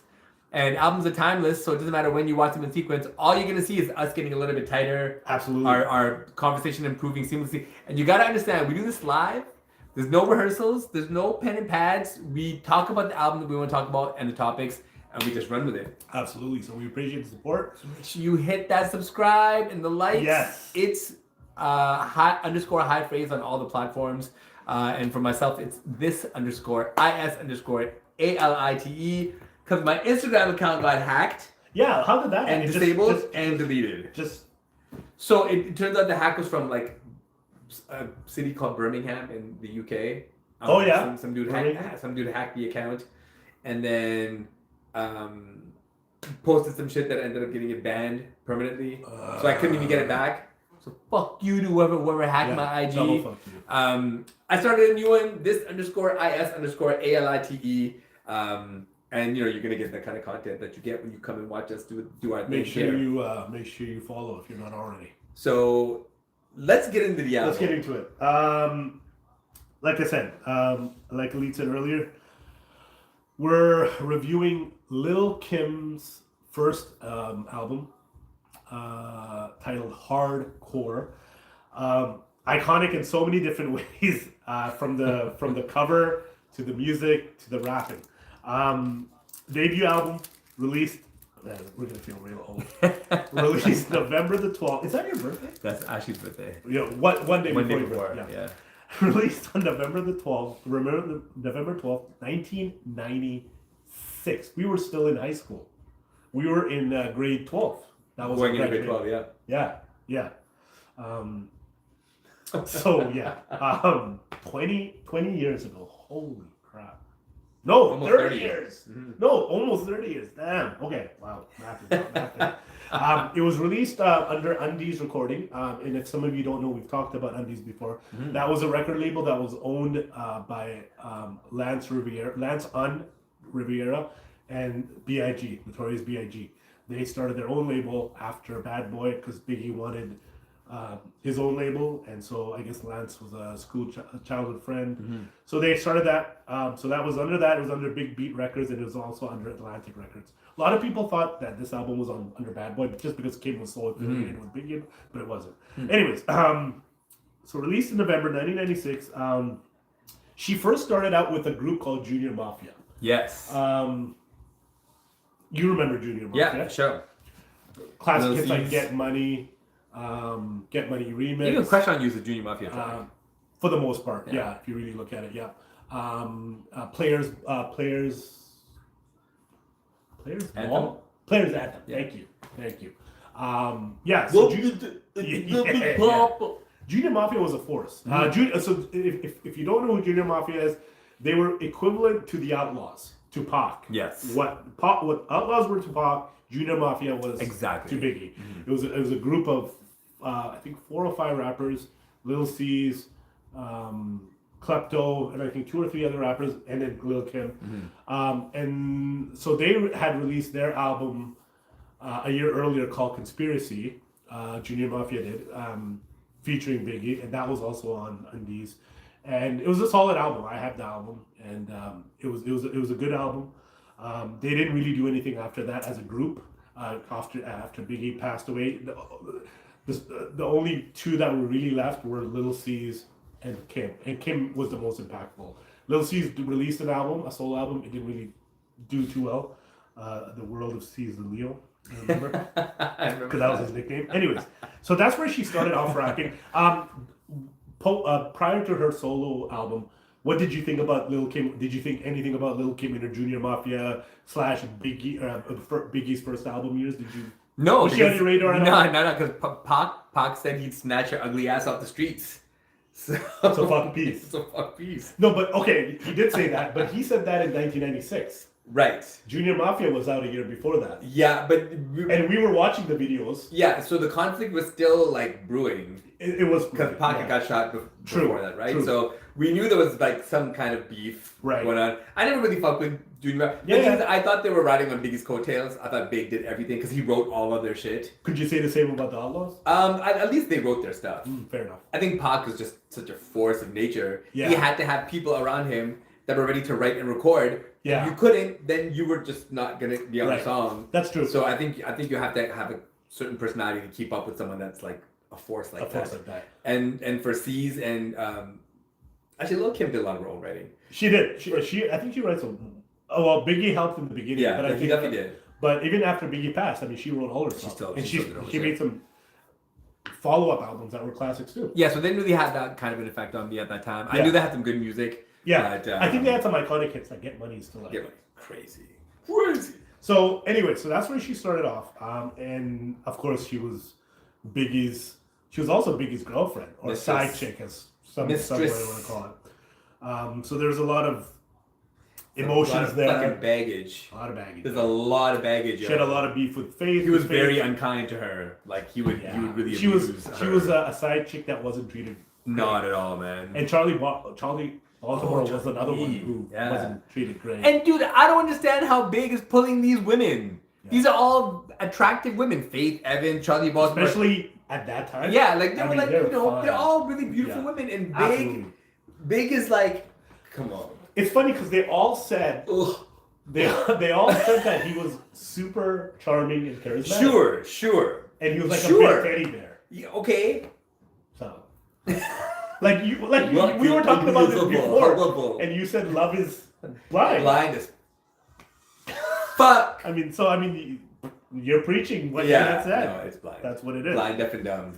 Blind, deaf, and dumb. So anyway, so after the group album of Junior Mafia, Kim, I mean, you could see that she was going to be a star because Big was grooming her to be that. She has a great voice. She has a great voice and she can spit. So she started working on her solo album in late 1995, and B.I.G. was the executive producer of the album, which is titled Hard Core. The album has some really good, cool guest features. Jay-Z. This is Jay-Z off the rip. This is Jay-Z, Reasonable Doubt Jay-Z. Yeah.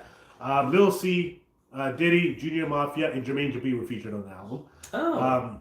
It's the album is very popular and notable for its overt, raunchy sexual tone and Kim's lyrical delivery, which was praised by a lot of music critics and considered a classic album. Yeah, no question.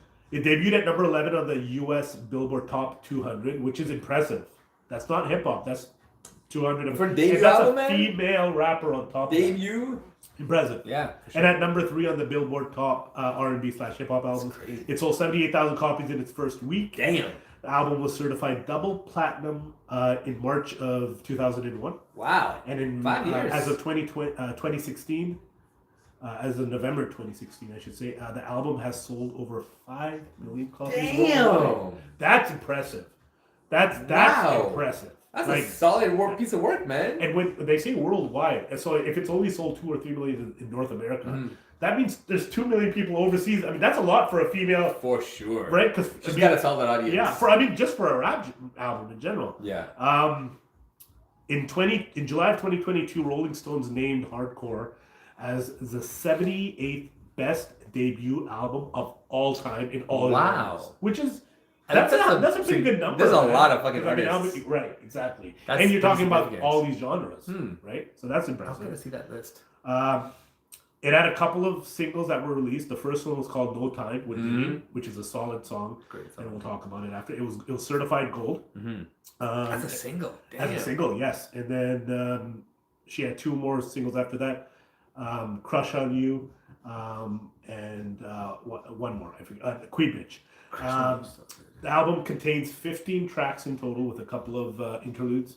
And majority of the production was done by Diddy and the Hitman, which was Bad Boy's machine. They could do no wrong. Fucking beasts. And a producer by the name of Ski, who did a lot of big stuff. And Jermaine Dupri did 1 song. So let's get into it. Track number 1. It's an intro, so no music. It's called "Intro in a Minor." Now I know it sounds gross, but it and the A is capital, supposed to be A minor. Thank you. Just like Kendrick. Yeah. And listen, the intro is not for everybody because it's got it's basically, from what I got out of it, it's a guy going into like an adult movie booth and watching Lil Kim on the big screen in an adult theater. But that's the name of the album is Hard Core. So where else are you going to start off on it? That's the biggest compliment because she's there. The guy is getting off on her. She's the star. So this is not really misogynistic. If it is, it's reverse misogynistic, if anything. And I like it because it sets the tone. And that was kind of the first, like, you didn't see female rappers do something like that and be that bold. Not that bold. And not that, So, I mean, for me, just to set the tone of an album called Hard Core, you delivered. 5 out of 5. Okay, so I could have been there if it wasn't Diddy.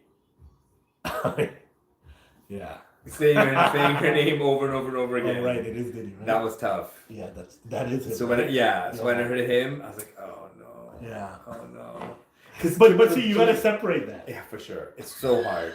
Because he's really brave. Because you're talking about Diddy, right? He's so recognizable, right? Yeah. Like, Diddy's so recognizable. His voice is super. And that didn't feel good. Yeah. So for me, as much as this sucks to say, this is going to be the very first airball of the year for me. Wow. We're on opposite sides of that one. But I mean, you have so if it wasn't Diddy, what would you have? I had a visceral reaction to hearing Diddy. If it wasn't Diddy, if it wasn't Diddy, it's beautiful. It's beautifully executed. it would have been. You would have given something. You would have given for sure. It's a monster. So that's fair. Track number 2, titled "Big Mama Thing," featuring Jay-Z.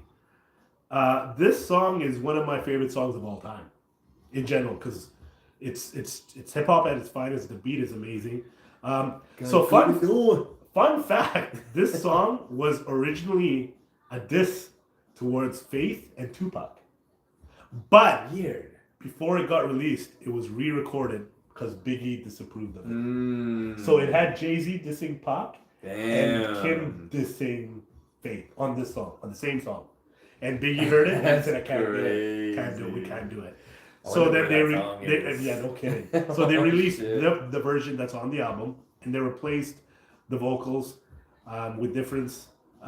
So the third verse was so it was Kim and then Jay-Z on the second verse, and then it's going to be Kim on the third verse, but they replaced it with Jay-Z again on the third verse with a new verse, just to eliminate all that.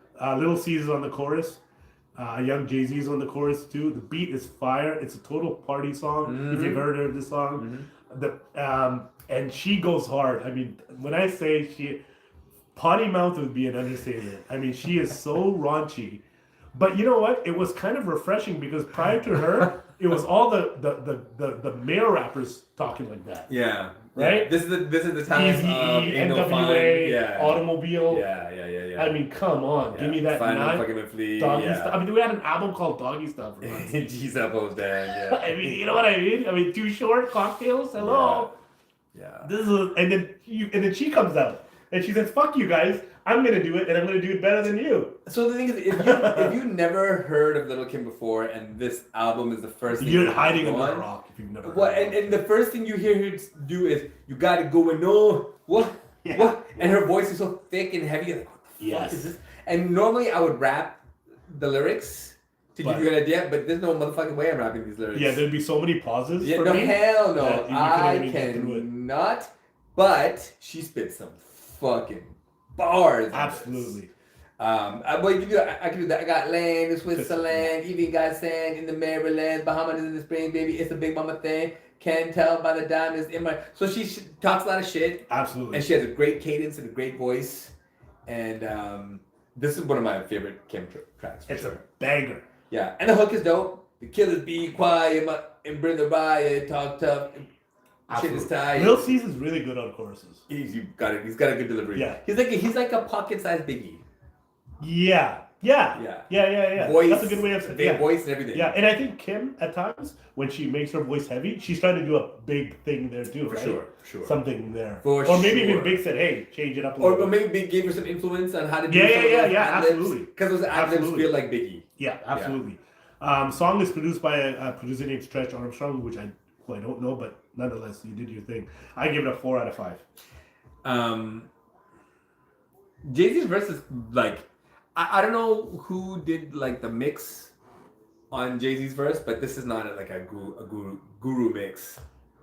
Jay's voice doesn't sound like it's on the track. It's a young Jay-Z too. Remember, it's a super young Jay-Z, but it's probably not Reasonable Doubt Jay-Z. Like you can hear like the mastering, the quality of it, right. Fair enough. Something about the mixing of Jay's vocal, and the thing is like Jay's got a weird voice. Like he doesn't have a traditionally solid voice. He's got like a really nasally, light voice. But the mixing and mastering they do in the studio to get his voice to be like perfect on the notes. Well, you know what? I think. Going back to what I said before, it's probably because they had to cut and paste the verses. Right. So what you're saying, because I didn't know that, but now that you're saying that, that would make a lot of sense because his verses got killed, and then he had to re-record the verses. So maybe in that re-recording, it wasn't done live. They probably took the verse.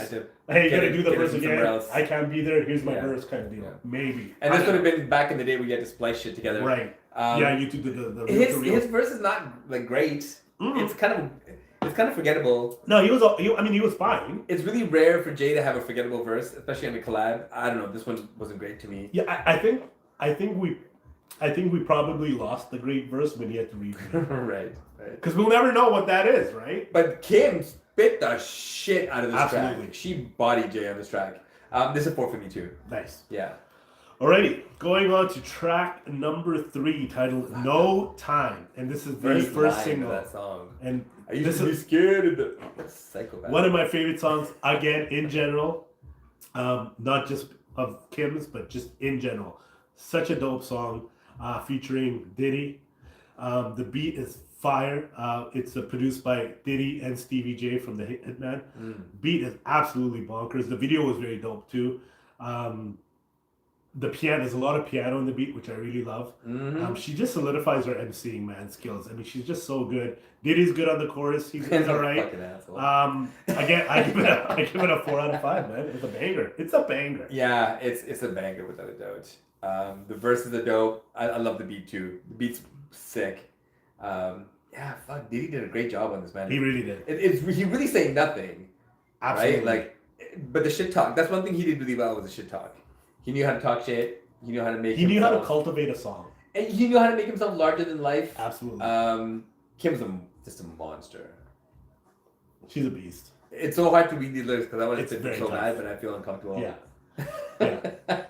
I mean, I think you, as far as calling a man handsome, I'm good there. That's where you broke. Yeah, I'm good there. This is a little too complimentary. Yeah. So yeah, I really like this beat's one of my favorite beats. It's just such a good beat. It's a really dope such beat. a good beat, and it still holds today. Yeah, this one gets I hate giving the halves. I'm trying not to give halves. Hey, that's what it is. So it's got to go for a 4 for me. Look at that, we're on par. Dude, jumping out the gates of your debut album and your first 2 songs get 4s. Back to back, solid. Track number 4, which I never heard prior to listening to it while reviewing it, the album. Spend a Little Dough. It's funny because I had the album, but that was me back in the days. When I bought albums, for the most part, I would never listen to them through and through. Yeah. I would listen to the hits. Yeah. And that was basically it. The only ones I would listen to through and through are the more, like the Iconic Tupacs, the artists. Best. Yeah. Yeah. The Jay-Z's. But anyways, the title is called Spend a Little Dough. It's, for me, I got the impression that she was talking about a guy who did her wrong. You know, like, he played me, you know. It's that type of a song, woman scorned. Beat's okay. It's not great. It's not horrible. It's produced by Ski. Overall, it wasn't horrible. I gave it a 3 out of 5. Because her rapping is still on point. But musically, it just wasn't. There's some shit that is so foul. She absolutely does. Kim is Kim, man. Yeah, I love reading the lyrics. Kim is Kim. Wow. So let's just say there's a line where she talks about having a 4-4 under the pillow and accessing her sex toys as well. Kim's some gangster shit. Kim gang. Just off of the strength of the verses alone, I think the beat's pretty mid too. Yeah. But just off the strength of the bars alone, I gotta give it a 4. Nice. Just think, wow. So you gave it a little bit. Okay, that's good. Track number 5, titled "Take It." It's an interlude, and it's Big and C's plotting some freaky shit that they're gonna do with some groupies, I think, or some chicks. So they're just talking. So it's pretty vulgar, but that's what guys do, I guess. But hey, it's titled "Take It," which is kind of, when you think about it in today's landscape, it sounds very aggressive. It's very, yeah. Absolutely. But I mean, that was hip hop back in the days. But I mean, I guess they hit what they wanted to hit. I gave it a 3 out of 5. It wasn't, yeah. Yeah. Hearing it is one thing, but then when you read the lyrics, man, they say some real foul shit. They really do. Yeah, I mean, it's one of those things where you hear it and you kind of miss Big. Because you can tell he had way more to offer, like way more to give creatively. For sure. So that's definitely a miss. Yeah. Every time I heard Big on the album, I was kind of like, oh shit. Yeah. It hits different on this album. Does. I don't even want to give it a 3, just because it's kind of like, I feel like this gets a total waste of time. It gets a 2 for me. It gets a 2. Fair enough. Track number 6, another single that she released. an iconic song. And if you're a hip hop head and you don't know this song, you're not a hip hop. You're lying. You're not really a hip hop head. The song is called "Crush on You," which uses an old school sample, and the way they've done it, fabulous, phenomenal. It's got so fun fact. This song was actually a Lil C's song, and it was the first single for his debut. Oh damn! Called Lil C's Leo. When Biggie heard it, Biggie's like, "Now we got to use it for Kim." So they switched it and made it a Kim song with C's on the chorus. I mean, and then he did it. It obviously helped his career because but there's another version that you can hear, and it's just C's. Yeah. So it's so yeah. So this is an iconic Kim song. He gave her the song. Anyways, the beat is perfection in my opinion, and it's iconic. Kim kills it. The video is iconic. It's so cool. Freaking so colorful. It's got Kim in very, very sheer clothing with a green outfit with a green wig, a blue outfit with a blue wig, and she's just on point. Killed it. She looks amazing, man. Yeah. I mean, every teenage boy's dream. So another fun fact is, rumor has it, nobody has denied this. So for now, it's true. Cam actually wrote the whole song. Damn. Now that would kind of make sense because if some of you know, Cam was on Undies. He was on the Undies label. That his first album, 357, was released on Undies. Him and Charlie Baltimore. Remember they came out at the same time. So and Cam was signed by Big and Lance. So Big had that they were all sense. The same. And Cam can spit. Hey, the verses kind of sound. So that's what's. Well, I mean, like a lot of their pen games were very similar around that time. Yeah. I mean, C's verse is dope. Yeah, like when you hear that, you're eyeing C's, like that does sound like a Cam flow, right? Yeah, because like Cam uses the rhyming word in weird places. He does, right? Yeah. So this could definitely sound like a Cam. Yeah. Cam verse. So apparently he wrote the whole song. You stop your grinning with a bunch of foxy women while you speedball with card. That's invalid. I get clothes custom made from a stylist. Cruising my Lexus land with no mileage. While you walk the street until your feet get. That sounds like Cam. It does, yeah. That sounds like Cam for sure. But it's a great fucking verse. Like C spit it really, really well. Absolutely. Yeah. And like you said, this beat is like hip hop pop music perfection. Absolutely. And sample done right. Beautifully. And I don't know if you remember, but Aaliyah's in the video too. Yeah. You remember that? Kicking it at She's the in end. the video. So another fun fact, Aaliyah and Lil Kim were like very close. Very close. Aaliyah's in a lot of Junior Mafia videos. They even did a song together. I Need You Tonight. Yeah. Remember that? Great yes. song, man. And Kim and Aaliyah, we'll get to the song, but Kim also, Aaliyah also does a hook for Kim. They were really close. When Aaliyah died, I remember Kim was just bawling. But anyways, R.I.P. to Aaliyah. So I give it a 5 out of 5 because it's perfection. And it's Aaliyah's birthday today. Happy birthday R.I.P. to Aaliyah. R.I.P. One princess. of my favorite artists of all time. Yeah. Huge loss. Absolutely. For the world of creatives. But this hook is really phenomenal hook. Like, I feel like hip hop has a pop category within itself. Sure. Where some of the songs are just made to be catchy. Absolutely. Absolutely. And this, I know you see me on the video. I know you heard me on the radio, but you still don't pay me no attention. Listening to what your girlfriends mention. He's a slut, he's a hoe, he's a freak. Got a girl every day of the week. It's cool. I trying to put the brush on you. It's got a real R&B. And that's Biggie. You know that, right? Oh, for sure. Biggie's on the For sure. Big is one of the best hook writers. Facts. Underrated hook writer. Super facts. All of his hooks are written by him. Yes. And think about all of the epic songs that Big's, added to culture. Somebody kills you. Come on, man. Even the pop songs. Oh, Juicy. Yeah. Mm-hmm. All More Chance. Hypnotize, all of these. Yeah. Big wrote so there's a list.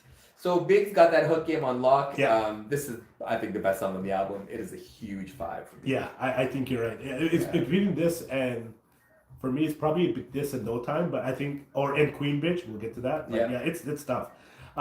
Okay. Track 7. You give it a 5 too, right? Sorry, I gave it a 5. Yes. Yeah, okay. Track 7, titled Drugs. Never heard it until now. Produced by a guy named Hamilton. The beat is dope. I like the beat. It's a more of a gangster rap kind of a song. Biggie's on the chorus again. I like it. It was like I said, never heard it before, but I added it to my rotation because I genuinely liked it. I give it a 3.5 out of 5. Very good song.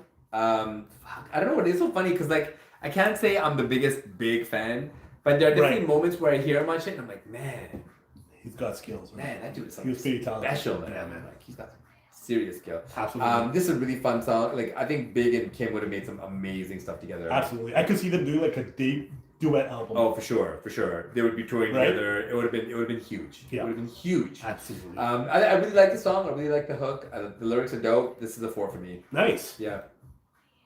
Track number 8, titled Scheming. I feel like Kim's presence on the tracks make the song so much better. Yeah. Like, because she had so much presence on all these songs. And the way she uses the voice. She had swag before that term was invented. All the Gucci, Versace, Mosquito, all that shit. She was rocking all that stuff. But she didn't. But even when she rapped about it in a way where it made sense. Yeah. She wasn't just rapping, throwing out names like we see now. She was actually incorporating it in her life. Yes. And then spitting it out. Yeah. It's different. And if say what you want, but if it wasn't for her, there wouldn't be a Nicki Minaj. And there wouldn't be a Cardi B. There wouldn't be a Megan Thee Stallion. Right? Because those type of female there rappers wouldn't be a Doechii. There wouldn't be a lot of these iconic rappers that came after Kim. Absolutely. I would say, Lauryn Hill is obviously like the furthest thing creatively from Lil Kim. Right. But I even feel like Lauryn Hill took from Kim's style, right? Like the way Kim rapped, no other female rapped like Kim up until that point. No, it's true. Right? Like she rapped in a way where you could not just be locked in. Her voice is phenomenal. Yep. The cadence in control. So a lot of these songs, if you put any other female rapper on it, would not be good songs. And she came up at a time where it was hard for female MCs to be recognized. If you weren't Queen Latifah, or MC Light, who were you? Like one of the main. I mean, we had rappers like Yo Yo and shout out to all them, but to make it on that level where you got respected by all the male rappers, that was not easy to do. No, man. not at all. She was a rarity for sure. Absolutely. So like this next track, the skit. The scheming, yeah. So it's what I got out of it is basically a bunch of hood chicks gossiping about shit. Just girl talk. Yo man, this man, this, that, and other. So and then scheming, I guess in a sense of maybe they're trying to get level up and get that guy. Yeah. So I give it a 3 out of 5 because I mean it holds his title. It's raunchy as fuck. Very. They say some wild shit in this. Oh, do they? It's like Wu-Tang's Got Torture, and they say some foul shit. I can't wait till we do that album. That's much fun. But this man. Yeah. It's crazy. They made this skit makes 2 Live Crew look like the Grand Ole Opry. It'll make most people feel a little bashful. Like if you have you're being very if you have manners, polite. If you have manners, bashful. If you have manners, I don't think we've ever used that word before on this show. Because if you have manners, it's gonna make you feel something inside. Yeah, it's very I don't have any, so I didn't feel anything. But you do, so you felt something. It's a very visceral reaction because the words she uses are super vulgar. Absolutely. And they're talking about getting big, right? And right. That was the scheming part. Yeah, so I would say because of what it is at the time for what it was meant to be, it's pretty solid. Yeah. I'm gonna give it a 4. Nice.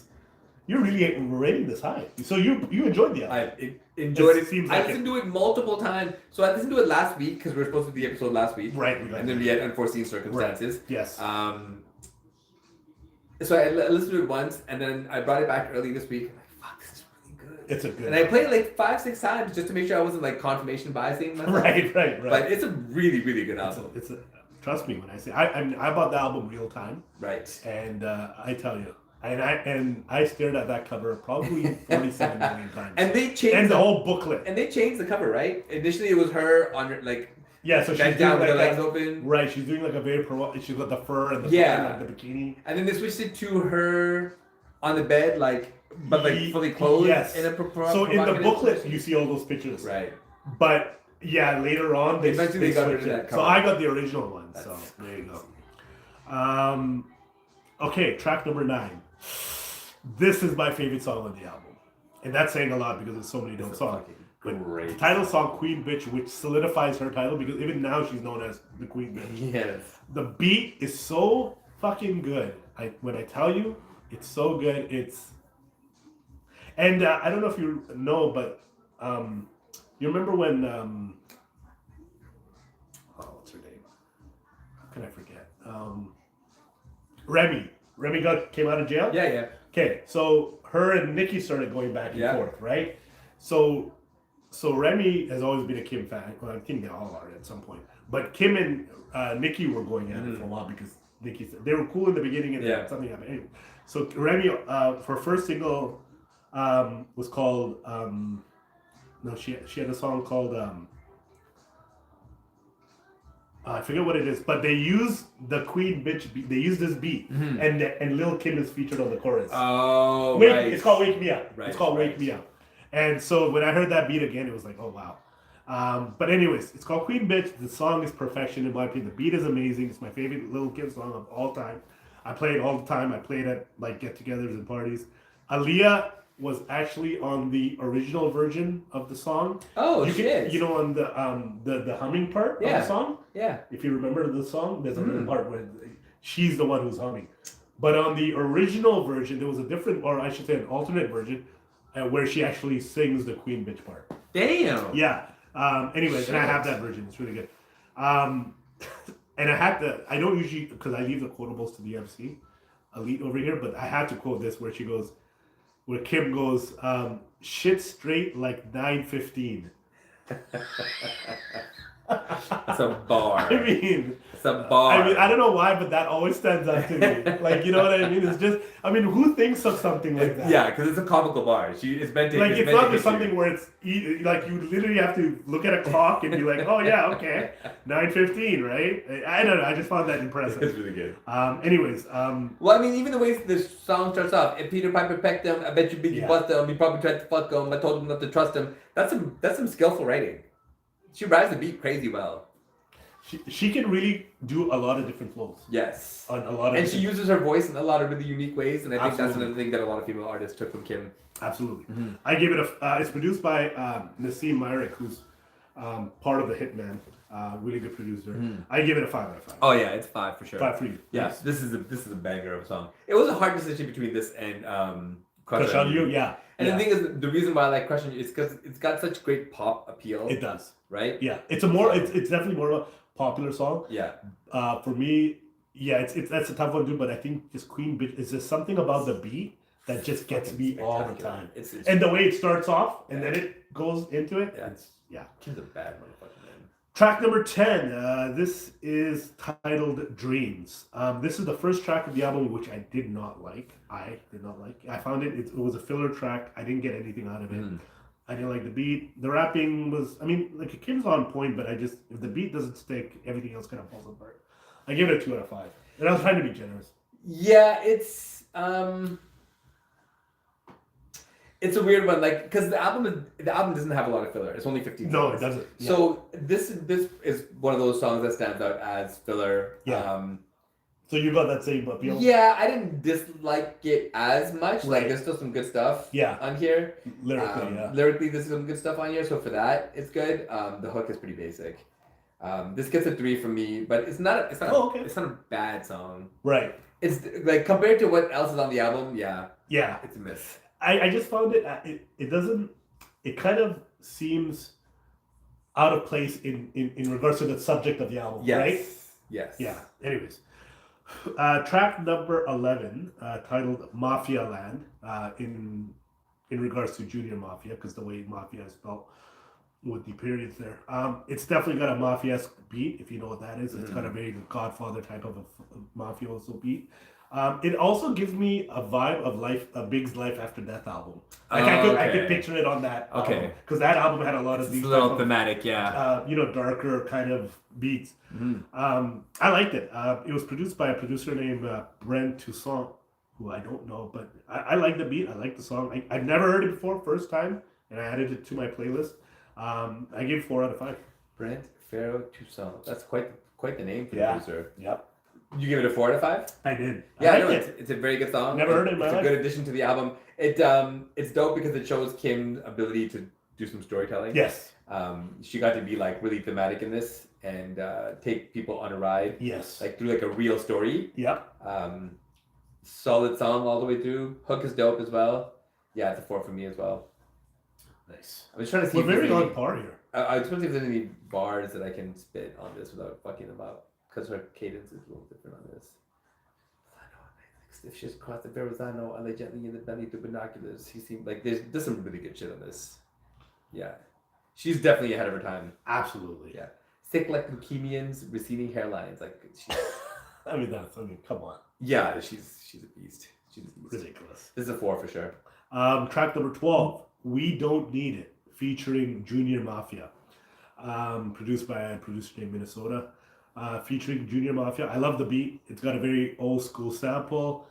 Junior Mafia is good. Lil C stands out, definitely. Good feature.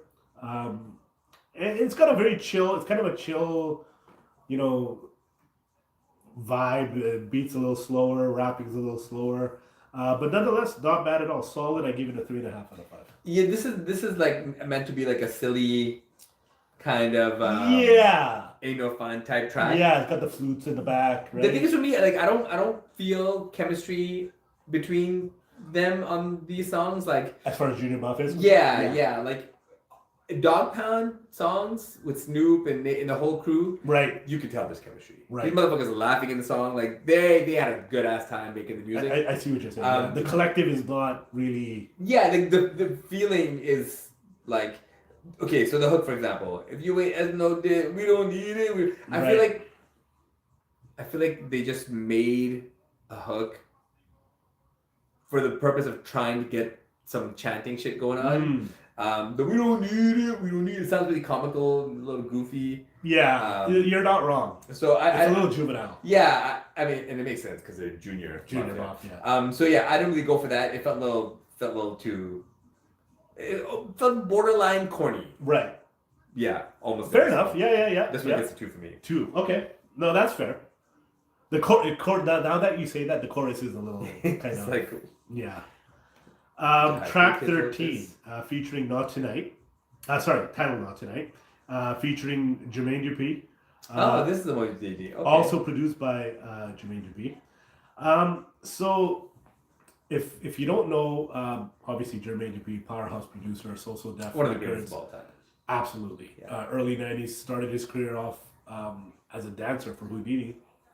And his dad was a major executive in the music world. So he actually got it. He was a privileged kid, but he doesn't say he wasn't. Mm-hmm. But his passion for music doesn't change. And he paved his own way. Like, there's no question about it. Absolutely. And I think it's safe to say that he was probably, a lot of people say, Organized Noise and Outkast. Mm-hmm. But if you really look at it, JD was the pioneer for ATL hip hop. Am I wrong in saying that? No, not at all. He blew ATL up like crazy. Right? Like ATL had some rappers, early rappers. There's a guy, I forget what his name is. He's a famous, I want to say Kilo G maybe. There was famous ATL rappers early 90s. Not that I was aware of, but I've heard of them now. But as far as just bringing ATL music to the surface, JD was that guy. Every single verse, he said ATL somewhere in every single verse. Absolutely. Yeah, he reps ATL harder than anybody. So, but the thing is, his music, I wouldn't say JD's music is like definitively down south. No, not at all. Because like the rap doesn't sound like she's from the south. No. Even Jump doesn't sound like it sounds like a down south. East Coast. It's got a West Coast sample on it. Yeah. Right? Yeah. So, and then even when he produced Escape, it didn't sound like. You fucking guy produced Mariah Carey, he produced Janet Jackson. Mariah Carey's biggest hits, for the most part, has come through from Jermaine Dupri. Whether you want to believe that or not, I'm sure Mariah would say the same. And Janet had an era with JD as well, where she made music with him and they were super hits. And Usher, come on. Of course. Can we not forget what he's done for Usher? One of his biggest finds, and on top of everybody else. And this is post 8701 Usher, before the Confessions album, where they didn't know where to take Usher. This is My Way we're talking about. Yeah. He produced all of that shit. Yeah.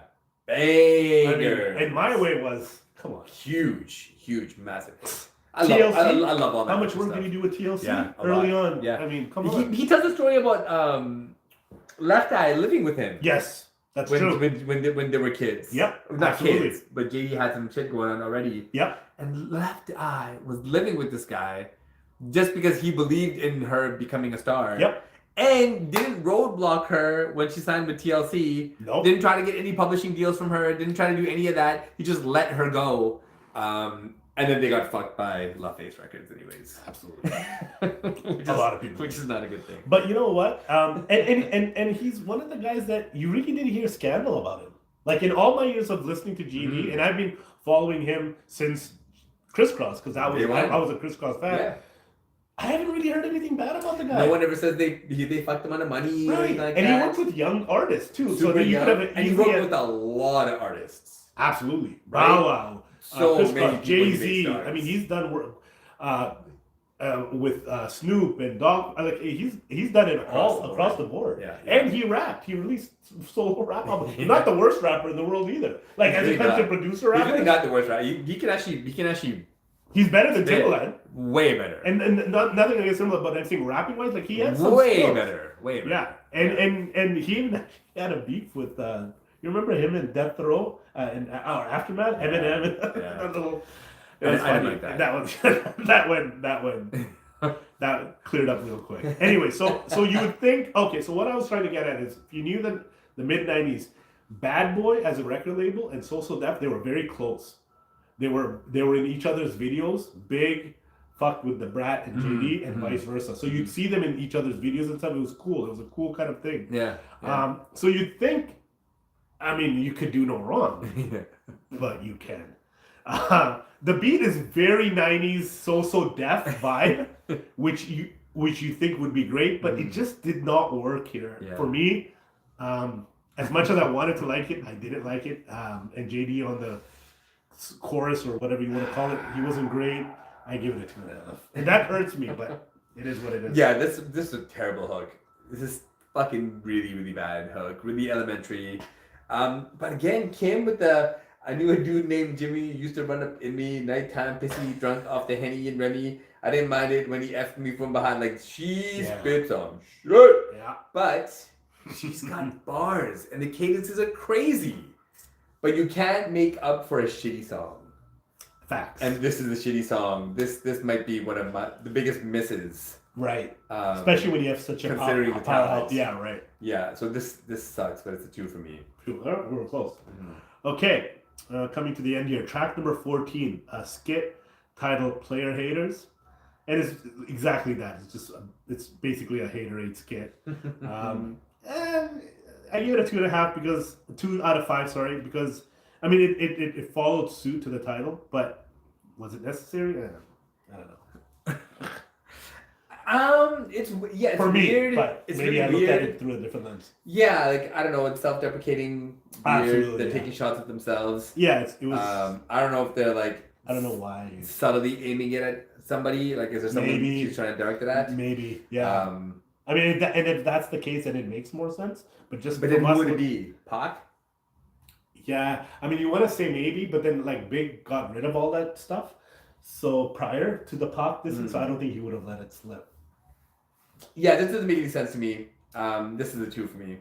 And once again, it doesn't really follow suit with the album. It just doesn't make sense. Yeah. Yeah.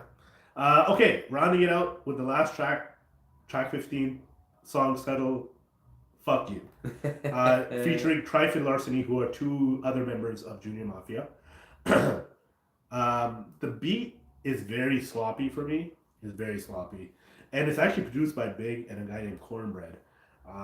Big was not known for his producing skills. Maybe that's why it wasn't great. Maybe he took a shot at it. I didn't like the beat. It's a filler track for me. I gave it 2. It was unfortunately a really bad way to exit the album because you think you ended off better. But yeah, I wasn't a fan of it. I gave it 2 out of 5. Yeah, it's definitely not how the album should have ended. There should have been something bigger, better. Yeah. Maybe pull out this song altogether. Yes. It's not the worst song. I mean, there's songs that are shittier on this album. I think the the first guy, Trife, that raps, Yeah. it's actually not a bad verse. He can spit. He's got some bars. Right. And then Kim's verse is pretty dope. Kim first fucking shit she says. There's a lot of references to her womanhood Yeah. in this That's a nice way to album, put it. and about it being the greatest on earth. Right. And she's got a lot of metaphors for how fresh it is. She does not shy away from that at all. So in that sense, I gotta give her props for being able to. She's like Pusha T when it comes to talking about her womanhood. That's Because she can say it in yeah. 87 million ways, and it's fresh every single time. And she's very confident in the way she says things. Super confident. It's very unfortunate that she chose to make decisions about her face and stuff like that. Honestly, Now, I thought she was pretty. I thought she was very really beautiful. Yeah. In her first couple albums. OG Kim pre any work is very, very beautiful. Yeah, up until like Put Your Lighters Up. I was just gonna say that. Because in that one she was amazing. She had the blonde. If she really, and then after that it just like you said, it slowly started transforming. More filler, nose, and then. But why do some female celebrities, why do you think they need to do that? Is it a pressure thing? Because a lot of them have really ruined themselves. Like I was watching the Golden Globes, and then I see some women, and it doesn't matter what their race or color or anything, and then you're like, oh, they look so.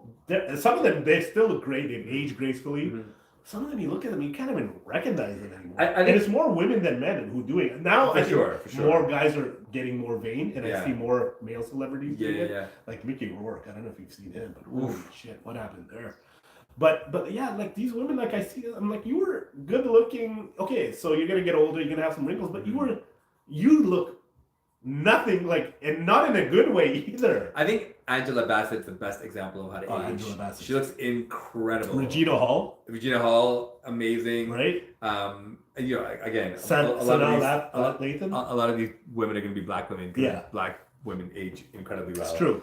But I mean, even like Julia Roberts, I saw her, and she's aging pretty good. You know what I mean? Yeah. There's some. Yeah. But I think in this pursuit of excellence, see, the thing is like, okay, so we're in our mid-40s. Yes. You know, I know there's things about me that are changing when I look in the mirror, like, oh, that's new, that's different, that's new. But I don't look at any of those things and think to myself, oh, I need to change this, I need to fix this. Yeah. I feel like I've kind of earned everything that I have. I'm the same way. Yeah. So I'm kind of okay with it, but I can see how, because the thing is like when you get to a certain, I hate speaking on women's behalf because it's.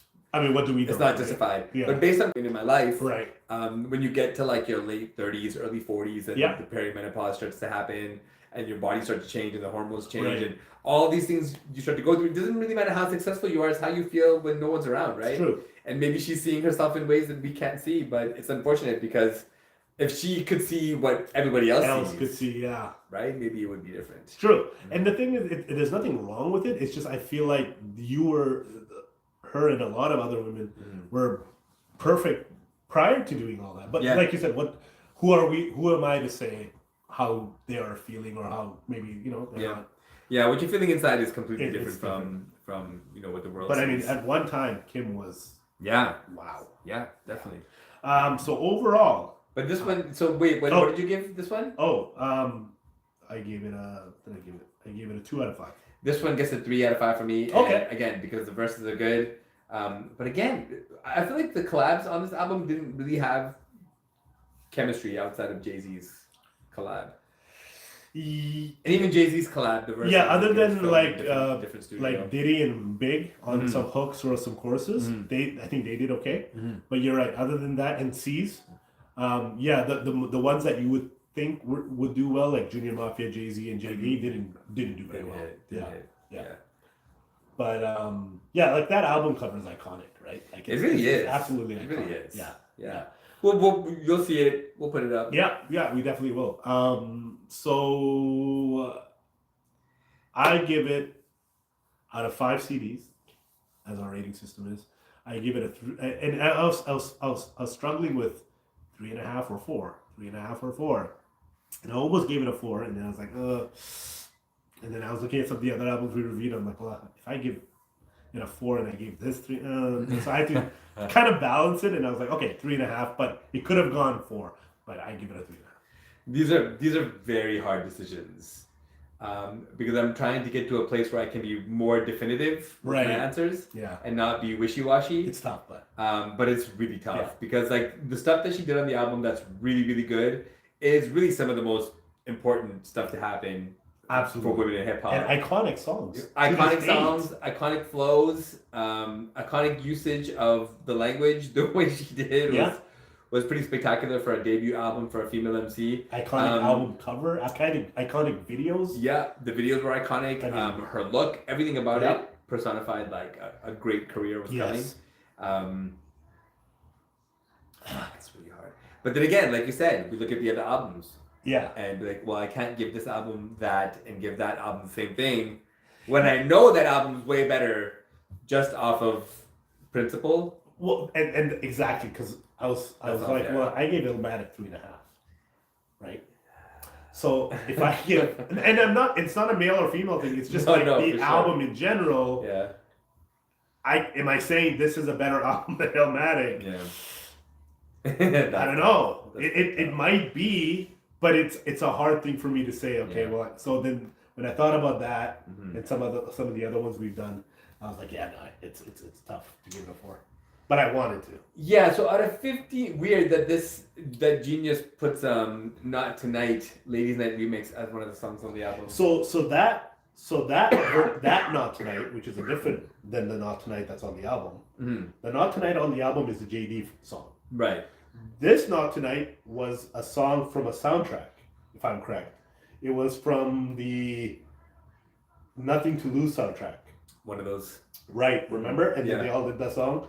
And That's then a they, great song. and they copied that Ladies Night and Yeah. they did it. And that was so they added that on after. Because Okay. that song hadn't even come out. So if that song was on the album, I would give it a different score because this song is crazy good. Yeah, just trying to think about Not Tonight. I do like. This is where the I know the song. I was like, do I really? This is where the brat spits that wild ass verse with super double time. Yeah. I remember liking the video. And the Because left they hand's got the never the one That's the packing the one, gun, right? And I Just think some shit. Angie makes her person. Yeah, in yeah. rapping. Angie Martinez. And she was really good. Angie could spit. She I could have a spit. couple of Angie songs on my. Angie Martinez is. I had a huge crush on Angie Martinez. She's your spirit animal in hip hop. She's even now. She's one of the best interviewers. Oh, not for just even in hip hop, sure. in general, Across in the the board. journalism scope. Mhm. She's done it all. She's an icon, man. And you know who she's married to, right? She's married to No Keel from Drew Hill. Oh, weird. Yeah. She's got unreleased Pac tapes. She has an unreleased Pac interview that happened. That Pac called her and told her to fly to the West Coast because he wanted to have a one-on-one with her because he liked her interviewing skills. It's funny you say that because she was on a podcast with Charlemagne. She did a one-on-one interview. I don't know if you noticed, but she's got this thing called In Real IRL. Yeah. I've seen some episodes. Yeah, and they're good. Yeah. So she had one with Charlemagne, and Charlemagne had mentioned that, hey, you got to release it, and you got to release it. She goes, you know what? I think this year might be the year that I might release it. So we might get to hear Because that. you're gonna get this is post him getting shot, Yes. post him getting out of jail. This is around Absolutely. death row. It's at the height of their beef. So he was. So he that's was why she wild said, out. I haven't released it because she doesn't want. Dude, he must have been popping off. And that's what she said. I don't want people to get the wrong idea. Yeah. And because she goes, some people might switch on Pac because he says Some he foul goes. shit. I mean, it's hard to switch on Pac, but I can see if you say enough foul. Because Right. now, see, back then it would have been different. Yeah. But now there's a reverence for Big. Yes. There is. Yeah. So it would be pretty easy for some bandwagon people. to right, switch. or fans who are fans of both to Yeah. be like, oh man, I thought with Big instead. right. Yeah. So Pac she's trying to avoid that. Yeah. But Charlemagne's like, you know what? People know Yeah. what happened. People revere both of them. Mhm. You just release it, just for Just gotta do it. For the culture. For the culture. So Yeah. she was actually really, and Charlemagne has a lot of platforms he can do things on. For sure. So she's like, well, are you gonna help me do this? And she goes, if you're gonna help me, and he was like, yeah, no, let's do it. So Can do a full documentary. who about knows? it. We might see that. Yeah. We might see that coming. But anyways, yeah. If this version of Not Tonight was on the album, I mean, I didn't mind Not Tonight. It was cool. It was a good collab. I didn't really like the song. I never liked the original song. I didn't like the sample. Right. For me, anyways. Yeah.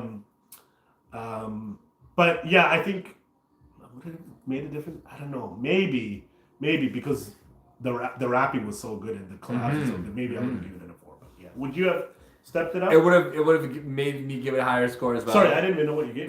So you give it a 3.5. I gave it 3.5. And again, like I said, I'm trying to avoid the halves as much as possible, just to be more definitive. Right. So deciding between a 3 and a 4 was super hard.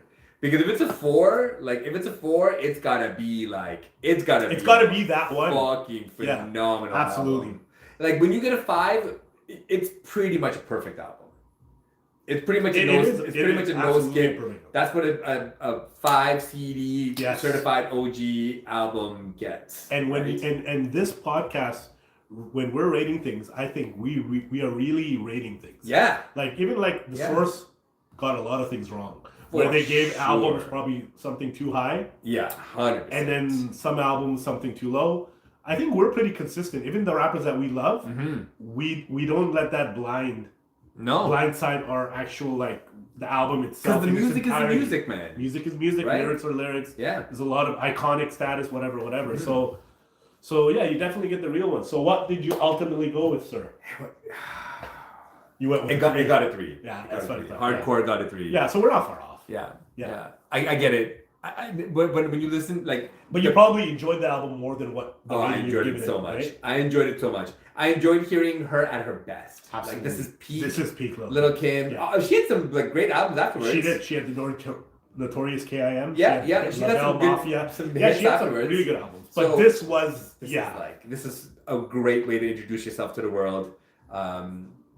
She's still going to be one of my favorite female rappers of all time. She is my favorite female rapper of all time. And one of my favorite rappers of all time. Period. So huge shout out to the icon. Absolutely. Lil Kim. Great album, great debut. Yes.